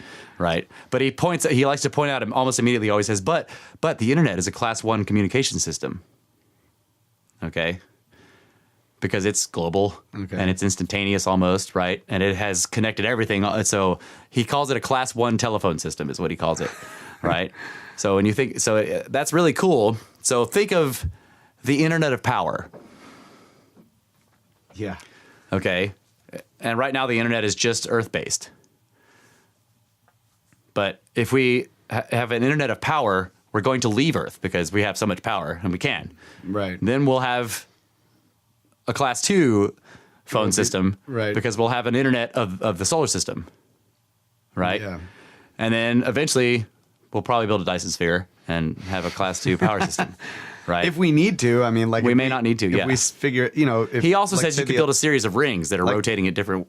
But like the electric universe idea, being that the sun is just sort of a plasmoid node inside some large stream. Yes. We wouldn't necessarily have to build something all the way around the sun. That's old model, right? That's right. I'm calling it old model now. But he also likes to point out, like, I like how he gets away from the old model when he says things like, so the reason, maybe the reason why we see so many what we think are red giant stars or hypergiants is not because there actually are so many red, because there shouldn't, like, according to the standard model, there's too many, we see too many red giants. And he's like, maybe most of those are class 2 civilizations that have encased their stars in a Dyson sphere that's just kind of glowing red to us. Yeah. Right? Oh, dude, that's cool. So that's why there's so many of them. It's because, like, there's a shitload of class 2s out there. A class 3 would be something that somebody has harnessed their galaxy, and that might be what quasars are. They've powered their galaxy up, and it's just, and that's just the excess they're shooting off into. Dude, that's pretty cool. I love that kind of stuff. But yes, it is based on the standard model mostly. Yeah. Well, that's my only point, was just that maybe we can harness it without having to build an entire freaking energy sucking shield around it. No, guys, we don't need to build a shell around our star. We just need to connect to the freaking plasma line that's coming through our star. Yeah. Just be really careful, because you might move the plasma line and then it'll be Jupiter and we'll be screwed. Yeah. And that offers another explanation, or not explanation, but that offers another scenario for various ages. Like this enormous plasma arc that our sun is part of will have a resonance of its own. Right. And if it fluctuates, like, that may cause the ages because it's changing EMF fields all around us. Yeah, exactly. Like, you always point this out. The main, okay, what I should say, you point something out that I want to turn into an axiom or a maxim right now. Sweet. One of the primary problems that the mainstream explanation of everything has is that they separate subjects, right? They have this division of knowledge. Yeah, the compartmentalization. So they also do that with, like, they want to, because of the way science says to isolate stuff so that you get rid of all your variables. They also carry that out into everything they look at. So, like, Earth's magnetic field stands alone. Yeah. But really you have to look at Earth's magnetic fields in terms of what the sun's doing, and probably what all the other planets are doing as well. Right. And how close they are and how far apart they are. What is it? The Farmer's Almanac, started by Benjamin Franklin. Yeah. Like, they publish once a year, and they give weather predictions for the entire year in that single publication, and they are 70% correct. Yeah. When, like, our weathermen who are looking from satellites down at the Earth can't give us correct, weather for the next couple of days. And people have asked them, like, well, how do you guys do that? And they're like, well, we just look at what the planets are going to be doing. Yeah. They predict the weather for an entire year in advance, and they are 70% correct by basically using a model of the solar system and seeing where the planets are in relation to Earth and the sun and all this stuff, and they just predict the weather that way. Right. So that tells you that our weather, at the very least, is based on an orrery simulation of the solar system, like where all these things are going to be. It's a very complex. Well, I shouldn't say that. It's a simple system that's complex if you don't pay attention to all those things. Yeah. Right? Like, because we're just looking at Earth being like, what's happening here, right? It's like, It's like if you were looking at a swimming pool, but you're just looking at one single part of it, and there's like 12 people swimming in it, and you're seeing all these waves, and you're like, what is going on? Yeah. Where are these waves coming from? And like, but trying to predict the next wave or the next formation. Well, if you back out and like look at all the swimmers and what they're doing, it's going to be somebody easy. Just jumped off the diving board. Yeah, There's going to be a big wave. A large wave coming by. Yeah. Yep. Yeah, and so the whole idea that these ELF frequencies or whatever, extremely low frequency, electromagnetic field vibrations or whatever, can affect what's going on in your mind or how you feel or what your ability is. If all of this stuff is connected on that level, like the positions of the planets and everything, then that does give some credence to the idea of astrology, that the positions of these planets and all that. I'm not sure if it's like going to go back to specifically the time pinpointed when you were born. Maybe it does. But that jumps off into a whole other, like, why is that happening? But yeah, I agree that there's something. There's something. There's something. there's something to that. I mean, if it's affecting our weather, it's affecting us. Yeah, right? absolutely. So like, there's also this thing. Like I've lived farther up north. Like I've lived in Vermont, and there's this thing about cabin fever that happens to people, and people blame it on you're stuck inside because it's snowing, right? But cabin fever still happens, and we're not stuck inside so much anymore. So 100 years ago, when it really snowed, right, and you only had horses and buggies, and you couldn't really go anywhere, and like you had to stay around your stove to stay warm, and we didn't have like all this Arctic gear that can keep you warm. You know what I mean? But we still have cabin fever. Yeah, I think it must be. There's something going on with like you have this very little daylight, right? Because you're farther north and the days are extremely short. Like when I worked in Vermont, the sun would go in the winter. The sun went down at like 4 PM. Yeah, and Vermont's not that far north. Like you can go way farther north than that.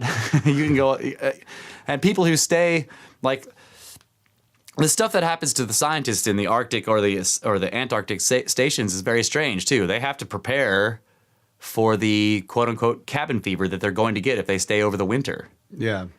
Because then you have like not 6 months of darkness, but you do have like a month or two, maybe 3 months of like almost total darkness where the sun comes up, but it just barely peeks over the horizon and then goes back down within a couple of minutes, and that every day it gets more and more as you're coming out of it. Right. But it's still 30 minutes of daylight, and it's dawn and then it's dusk. Right. Yeah. And I don't know if it's probably a combination of being stuck inside but there's an electromagnetic field thing happening there too.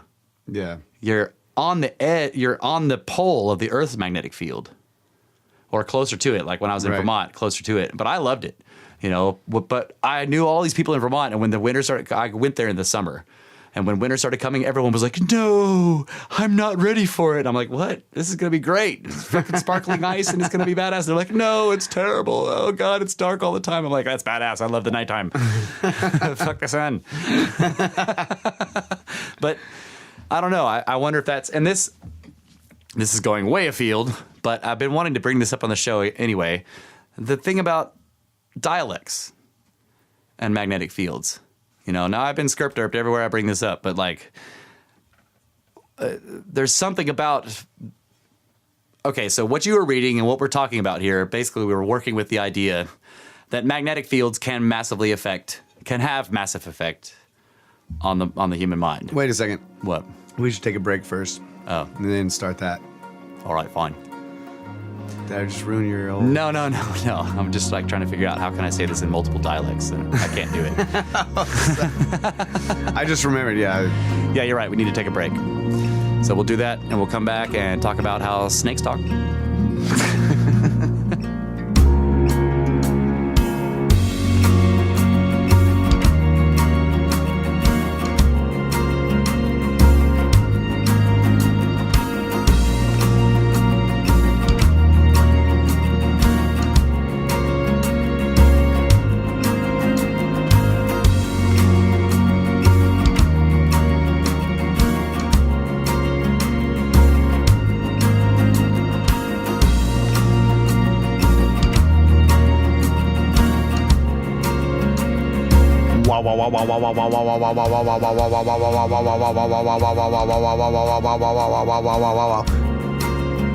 That was about 7.8 hertz.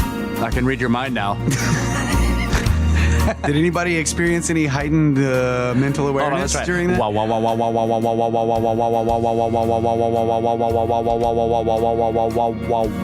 Oh, sorry. I had it. Lost it. Welcome back, folks. Final segment of the final hour on Brothers of the Serpent podcast. Thanks for listening. I'm going to talk the whole time.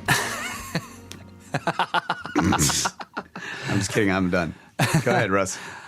Okay, so what I was going to talk about was the dialect thing, just accents, right? Since we've been talking about like Terran EM fields being affected by various astronomical things, and those actually changing our minds to the point where we can read each other's minds or float blocks. Like, yes, we have a very weak relatively weak magnetic field now, but it still is there. Okay. So there are these weird things that you see around the world. Like there's a place in India, Watcher, see if you can find this. There's a place in India where people have twins. Like they just have lots of twins. And no one really knows why. That could totally be. There's another place, I don't know where this is, where they had this thing that people called the Space genes? We are going to bring out space genes. No, people had there was a sleeping epidemic where people would just pass out in the middle of the day. And it was happening all over the place. And they would sleep for like 2 days, 3 days. Okay, yeah, so it's Kodini, India, the town of twins. There are shitloads of twins. And we brought it up on the show before, asking why this is happening. So could that be local magnetic fields? Like we're talking about how this has affected DNA. Right, yeah. Okay. Totally. So if it's affecting our minds too, could local magnetic fluctuations change the way you talk? Give you accents? Yeah, so if the... Hold on. I got to finish out the idea. Okay, I'm sorry. So the best example I like to use is people coming here from England. So they're coming over to the United States from England. And they are speaking like English people. They have English accents.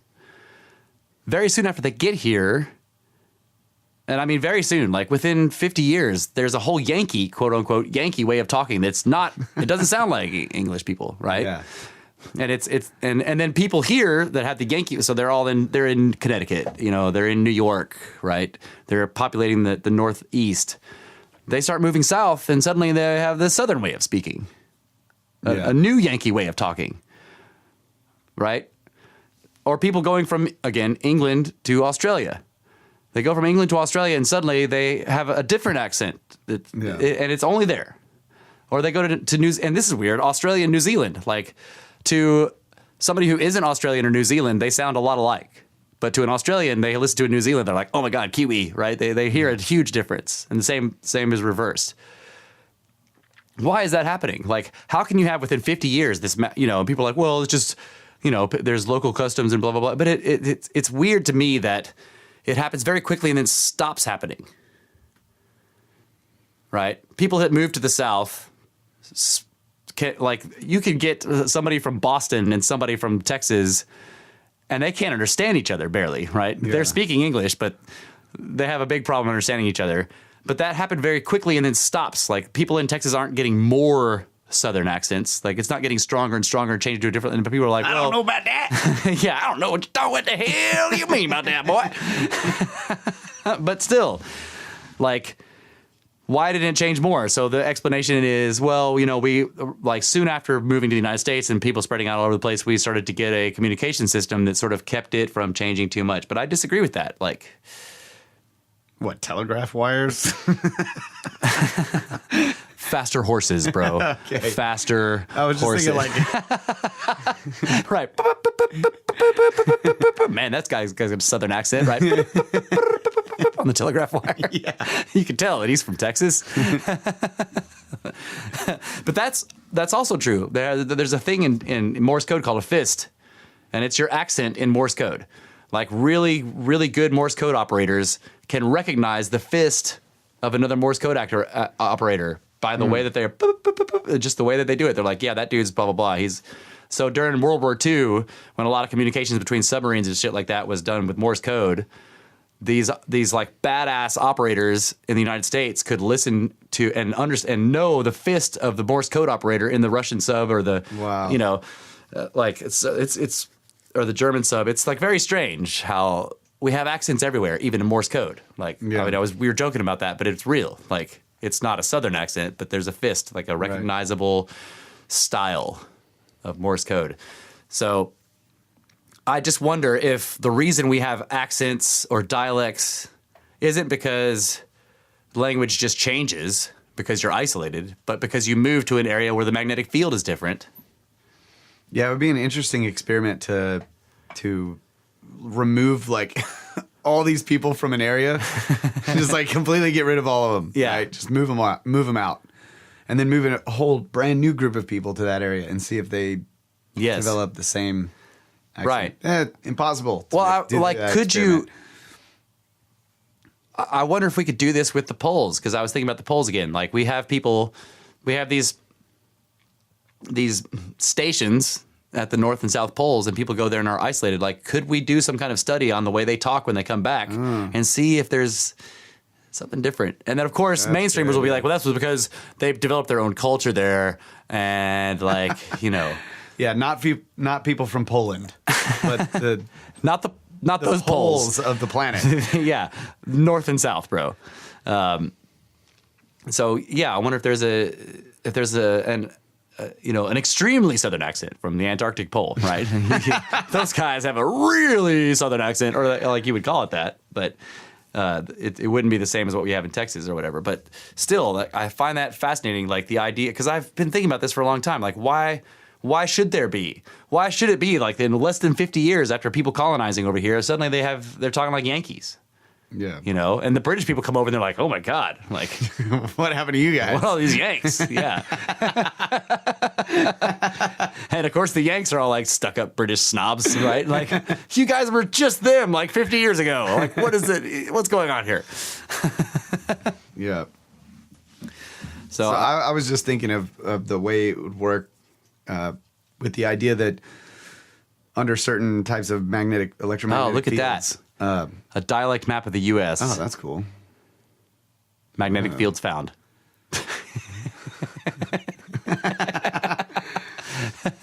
Yeah, I was thinking that there is some evidence that there are heightened abilities in terms of, man, I keep forgetting this word, mind reading, telepathy. Yeah.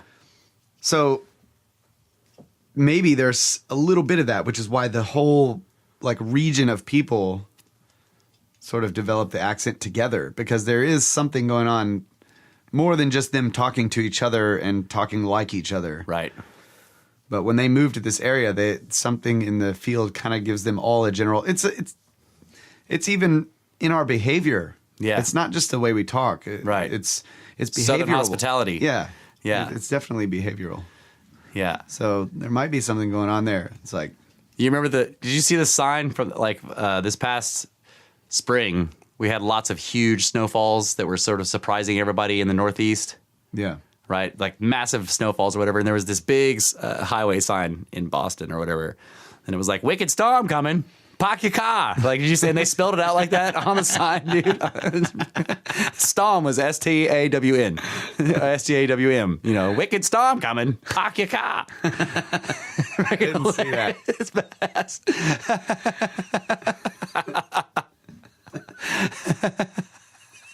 Nor'easter. Yeah. So yeah, and now so let's like take a step over into conspiracy theory here. The U.S. military has put bases in lots of places that have anomalous reports of weird activity. Right? They have become national parks or a military base. Right, so there's military bases in places where there's UFO activity seen all the time. Like, you know, Area 51 is classic. People see stuff in the sky, and whether it's associated with so Brett's pointing out Nellis, White Sands, so on. Like, you find out that these military bases have been placed in a place where there have been hundreds of years of reports of strange things, and then they put the base there.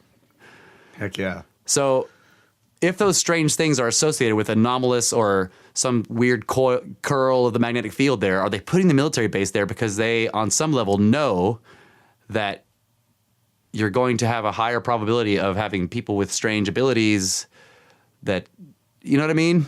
Yeah. Like, think about that.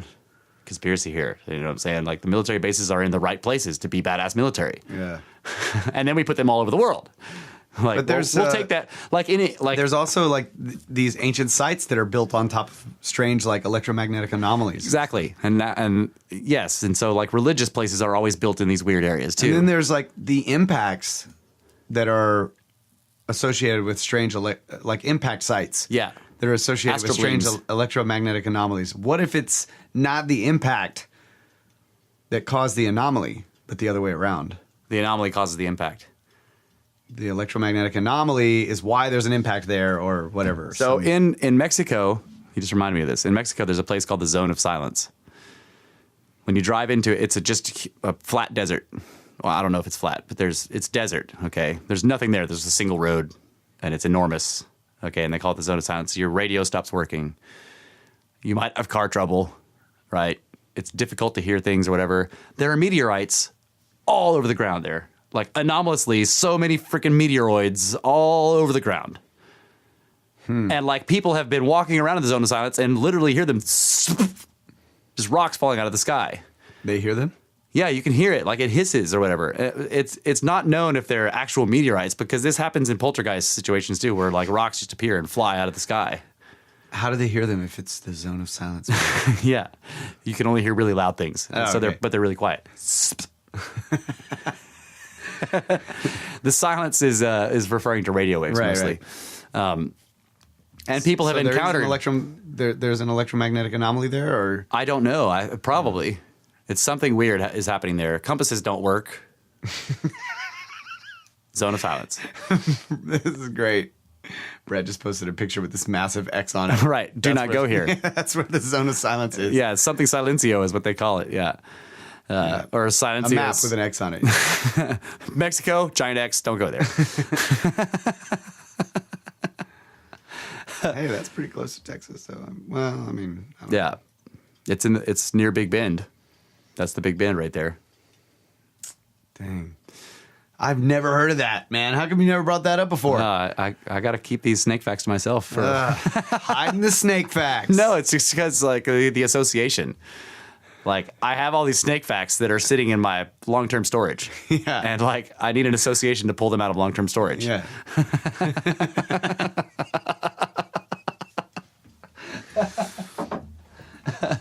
Yeah, that's pretty cool. Like, I come up with some harebrained idea. Maybe it's the electromagnetic anomaly that caused the impact.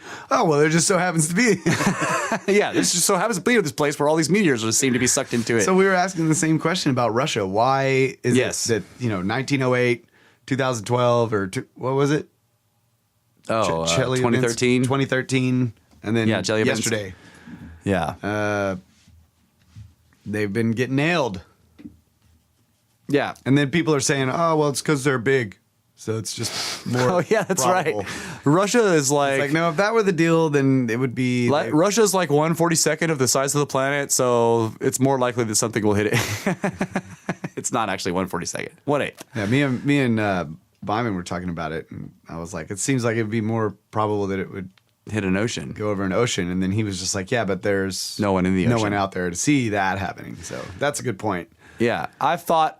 So when you look at, if you go to Wikipedia and you look up like anomalous sounds, you get this whole list of deep ocean noises. Like the bloop is a famous one, and there's other ones. And we were coming up with this idea that those are, 1/8. Yeah, we would come up with these ideas because you hear these. If you listen to them, they're kind of they're very low frequency. We couldn't hear them with our ears. So when you go to listen to the sounds, the people who have heard, because they come up over the oceanic hydrophones that the United States put all over the world, right? We have these phones listening for submarines from the Cold War, and now they're used for submarines in science. Like people get to use them for other stuff besides war. So we can listen to these older hydrophones that the military put all over the place down in the ocean, and they pick up anomalous noises.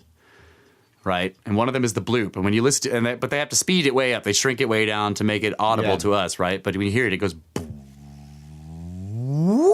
like that. Oh yeah. But the original noise is stretched way out, and it's this incredibly long and possibly deep noise. I think you showed me those. Yeah, and one of the reasons why the bloop is anomalous is because the hydrophones that picked it up, like they picked it up on hydrophones that were over 4,000 miles apart. It was incredibly loud. Wow. Okay. Were they able to triangulate it? Yeah, they pinpointed it to a place in the middle of freaking nowhere in the Pacific, which just happens to be extremely close to the place where H.P. Lovecraft said the ancient city of R'lyeh was where Cthulhu is supposed to sleep. That freaked people out. People were like, oh my God, is Cthulhu awaking? He's like, he stands up. Well, there we go. End of the world, people. We got a giant cephalohead about to kill us all. Dang. Yeah. But we talked about how it could have been a splashdown of a bolide. That could make a noise similar to some of these sounds. Maybe not the bloop, but there are other ones that you hear and you're like, that could be stuff splashing in, but making these enormous, like, because have you ever gone spelunking? Yeah. You throw a rock and then you get this boom, right? Spelunking. Yeah. It's called spelunking, bro. Spelunk. You get the big, nice, Calvin and Hobbes the perfectly shaped rock, and you toss it into the still water. Spelunk. Yeah, spelunking. It's a great pastime. So there's another one that's called I think it's called the slow down or the train or something like that, and it sounds like something enormous that's stopping. It's going. And they're like, oh, that's clearly a giant iceberg making landfall somewhere in the, they think it's like sliding up onto land. So I wonder if it could be actually like phasing, I think it's called, so if it was an actual audible, it wouldn't be audible by the human ear, but picked up by these microphones, some kind of vibration happening because of two interfering vibrations of electromagnetic fields that are causing sort of an audible phase, which works its way up through the spectrum or down through the spectrum. Okay, yeah. And there would be... Due to their changing positions. So, like, if one of them is moving, like, if one of them is moving relative to the other one, and the other one's sort of staying still or something, these sort of standing waves, one of them's moving away from the other one, you might get this weird phase across the spectrum due to the interference. Okay. Like the interference changing.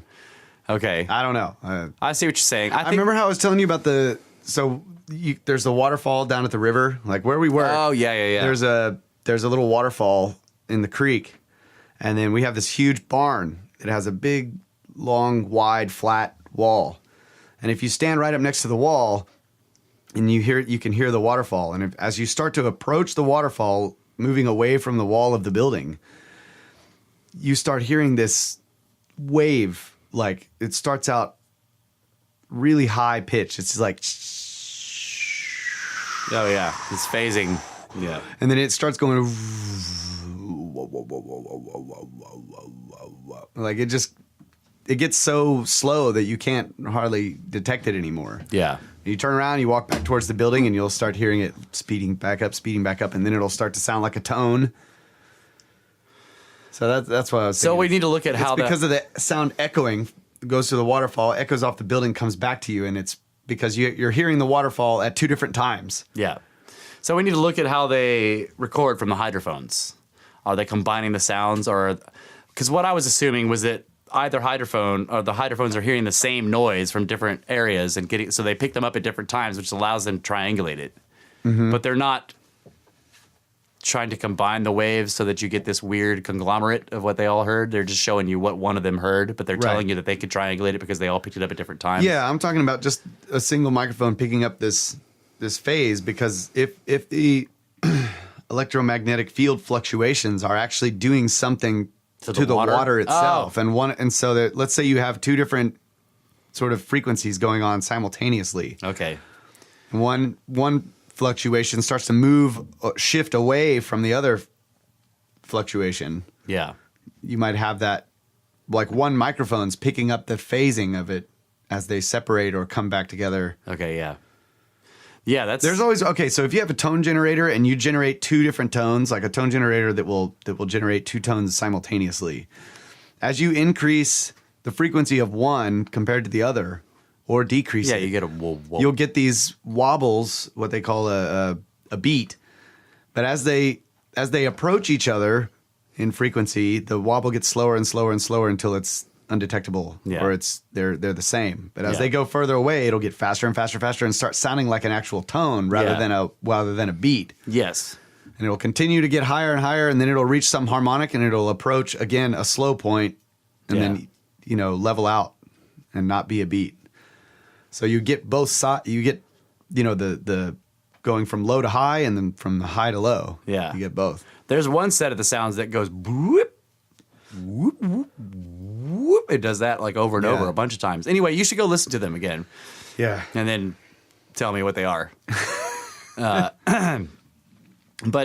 what's fascinating about the bloop itself is that people who do this stuff for a living, that they study ocean noises and stuff, so they're familiar with all these sounds that sea creatures make too. They say that it has a distinct organic signature. That the reason why the bloop is so controversial is because they're like, that was an animal, and there's no known animal that can make a noise that freaking loud. Yeah.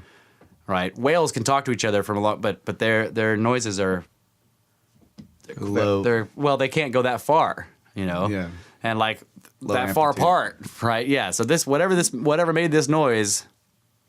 The thing I think about it, the problem with it being organic is it only made it once. Like, where are the rest of the noises? Well, Brett's making a good point here. Is that like the fluctuate? It could be a single fluctuation in the electromagnetic field, but it's causing a wave that's bouncing off of a landmass. Yep.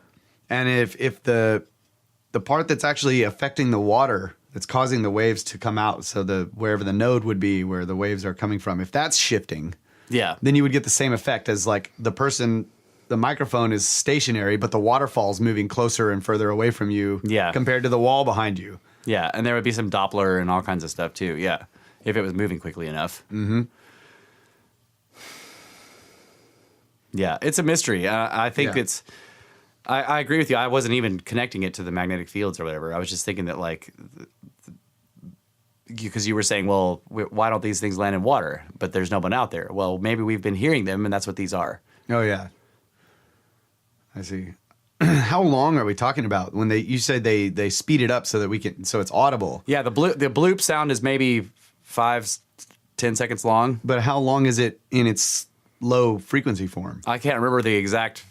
I don't know the magnification. Yeah, I don't know, but I assume that it's minutes long, right. 4 or 5 minutes probably.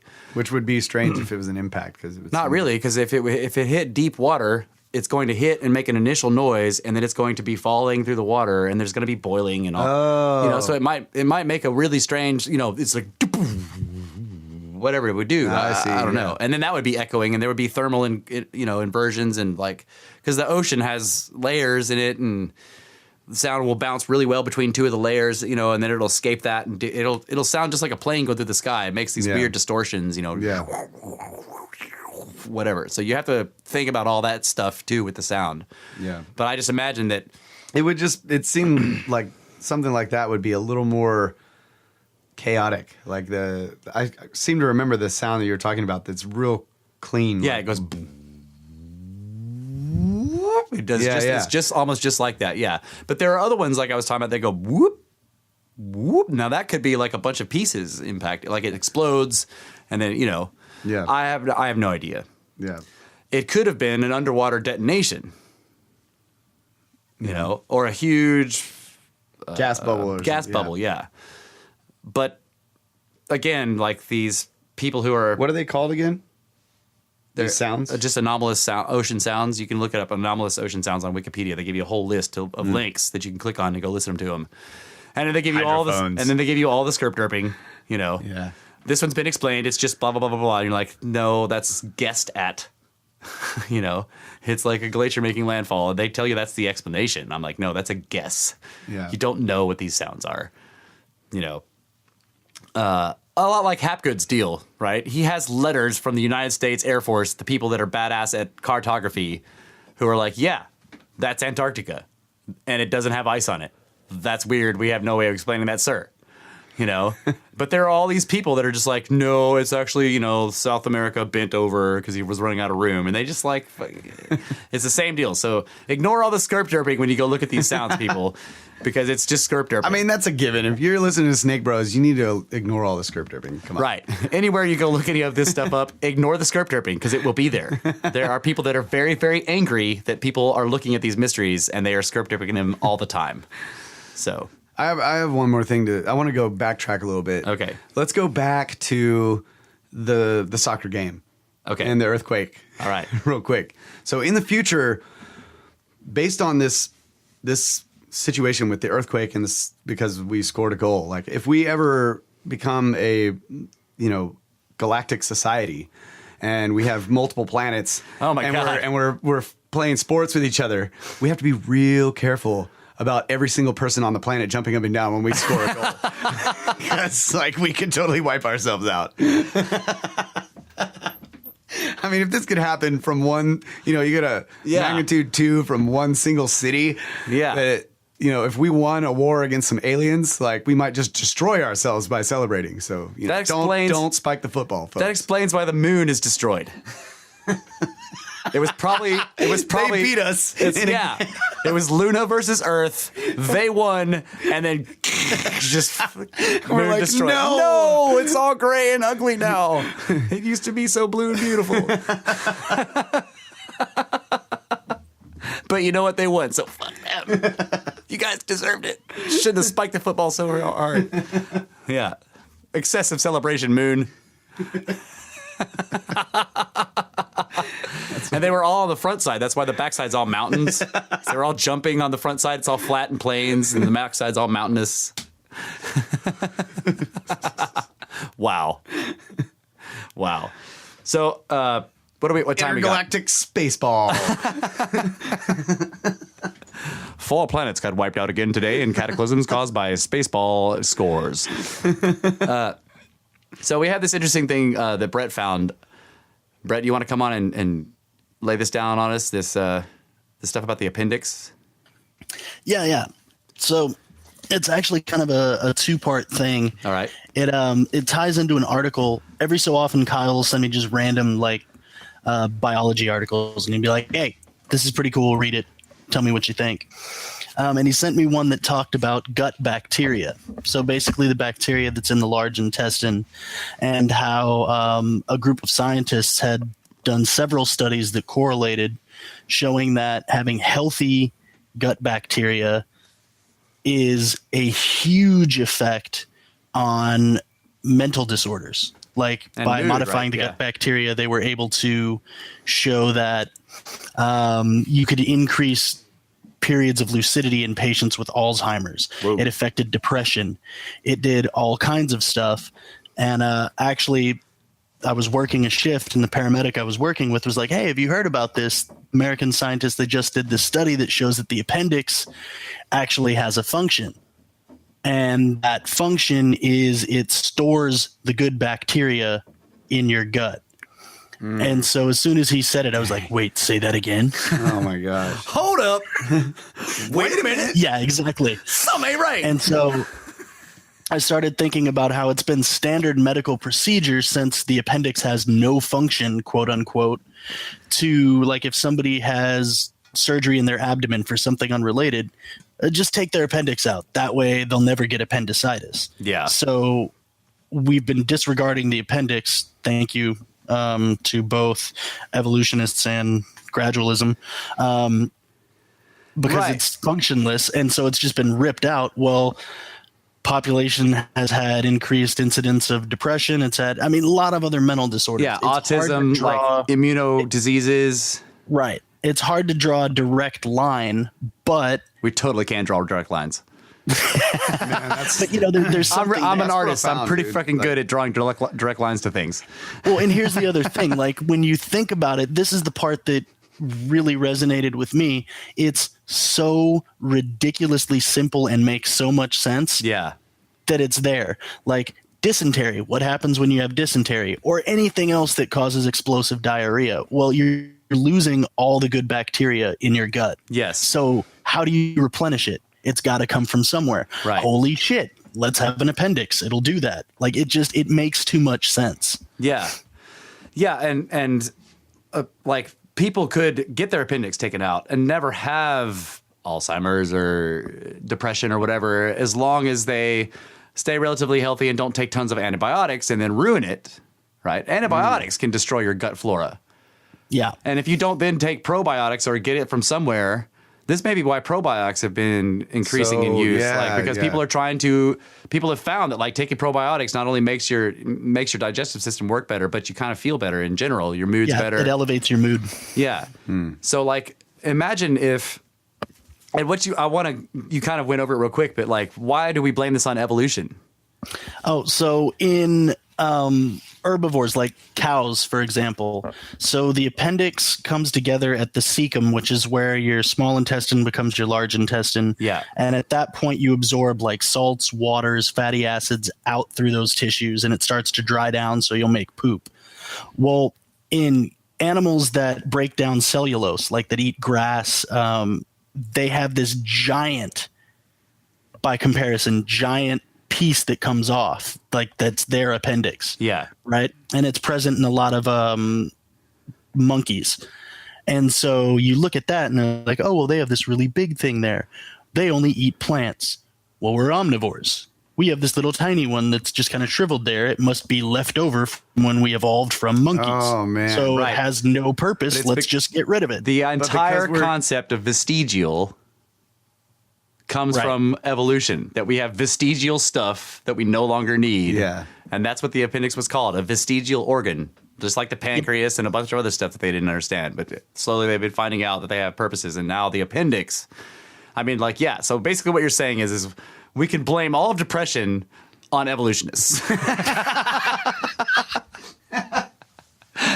Yeah, So I agree. I find it really ironic that we're laughing at that. somehow. Everything bad. I haven't that had mine happens taken is out, because so of the- I mean, that should make us really sad, guys. It's Oh, I just thought it was it's depression. we're able to laugh because we still have appendix. Oh yeah, I do. I do still have my appendix. I'm sorry. That's anyway. So now I have a question though about the herbivores. Like, is there a correlation? Like, they have a large one and they're herbivores, but we have a small one. And because we're you need a lot more omnivores? gut flora to deal with the fibrous stuff that they eat. Oh, Right. okay. I was going to ask if More we're getting and in more. larger quantity. Are we getting? More different types and a lot more of it, so they have a larger, like, bacteria sac, I guess Yeah. is what you could refer to the appendix as. Is that why? Like, I wonder if like some of the animals they just eat stuff off the ground. They just whatever. They That have doesn't matter. Yeah, it doesn't hurt them. They can drink like nasty water, and we can't because ours is so small. Like we, Yeah. So That's these possible. Yeah. external bacteria can win. Yeah, In our that could system, definitely easier? be possible. I was Because like, what ends up if I happening ever when you have- get sick in the gut, like for example with dysentery, is the bacteria overpopulates. Like it grows quickly, doubling time, and there's a lot of it, and it overpowers your natural bacteria that's there. Yeah. So if Right, I like ever when you have get if E. I ever have coli. surgery on my gut, I'll just be like, can you put a couple extra appendixes in there, just so that I can just like drink water out of the river? Yeah. Just sit in a room with appendix it high. implants, Turn dude. your Totally do speakers it. up massively. Get your amplifiers all in here. Make a badass EM field, and then just change your appendix to be Oh, yeah, badass. that's a great idea. Just to use your mind. I was actually going to ask, like, when we consume meat, does it contain more of the like raw meat? Contain more of like good bacteria and stuff? A lot of times raw meat, anything that can grow bacteria colonies will end up like whatever's in the air, whatever's floating around, you'll just get all kinds of it on there. There's specific bacteria that you want that's good bacteria, quote unquote, and other bacteria that's not so much. Yeah. And they're all kept in balance. Like when you get E. coli poisoning, E. coli is all over in your gut. But if you end up with more of it than you're supposed to, it ends up overpowering the other bacteria and you end up sick. So you got to have the right amounts also, which is another thing that the appendix apparently does. It's regulating, It can yeah. absorb some. Exactly. It can dish some out. Right. So whenever there's too much E. coli, if it's working properly, it releases whatever it kills E. coli or eats its food or something like that. Or it stops producing its own E. coli into the gut to balance it out. Yeah, like there's a Yeah. mechanism there that keeps the levels where they should be. That's freaking awesome, dude. Yeah. So it's interesting because I was talking to our parents last night, and they both also have their appendices. So like I haven't like now that I know this, I want to find somebody who doesn't have it. I know somebody who doesn't have one. All right, so let's slap them Tim and see what they do. Mulville.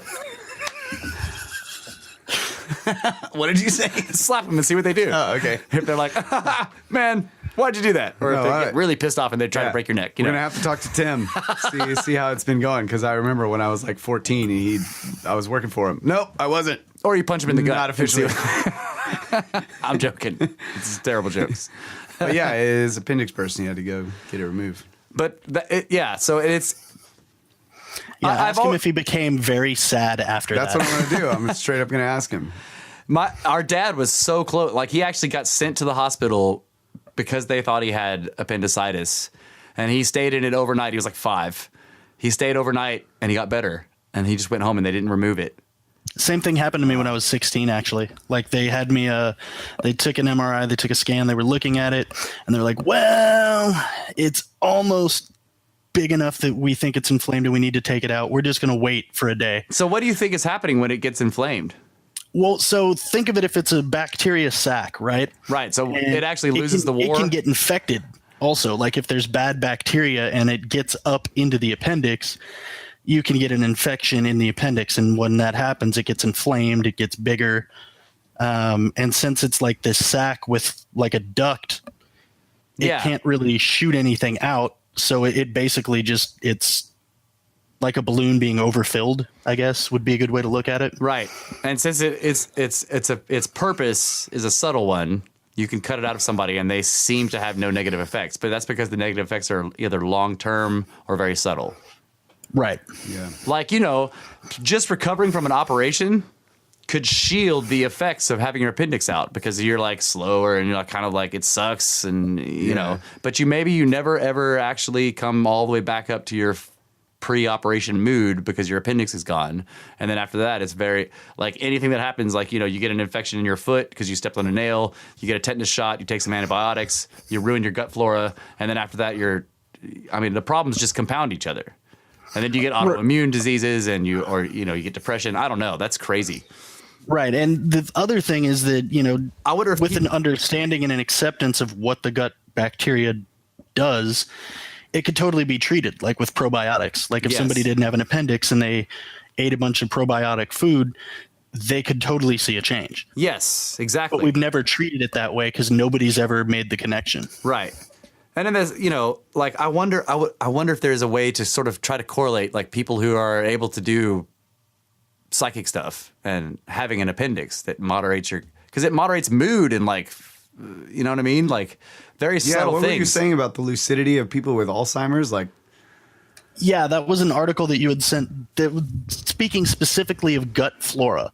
Yeah. So, like, the bacteria in your gut being healthy, being the right stuff, being managed the right way. There were several studies done that showed that it changes depressive mood states. It has effects on rates of Alzheimer's, Parkinson's. It has to do with overall healing times in your body, like how quickly you recover from injury. Wow. All kinds of stuff. And, that's like research that's in its infant stages. And the standard model, of course, everybody goes, that's all horseshit. Right. Because it has nothing to do with the nuts and bolts of how we look at modern medicine. So, but Kyle actually sent me that article and I read it and I was like, oh my God. Yeah. Because it also gives a lot of credence to Eastern medicine. Yes. Right? Like, how do you treat depression? Have some ginger tea. Yeah. Yeah, exactly. So, so the bottom line is that we can thank, like you said, we can thank evolution, the concept of evolution, and the idea that we have vestigial anything. yeah. Right. Right. And that comes from gradualists or uniformitarianism and the Church of Progress. We can thank all that stuff for all these people having their appendix cut out, even when they didn't need it, just because it might go bad and it might hurt you. Now, the doctors doing this, obviously they didn't know or whatever, but it comes from this greater theory that has been, this is what's really annoying. Evolution has no evidence for it. Yeah. It doesn't actually have any direct evidence. And there's a lot of evidence against it. Wait. Hold on. You've never seen evolution?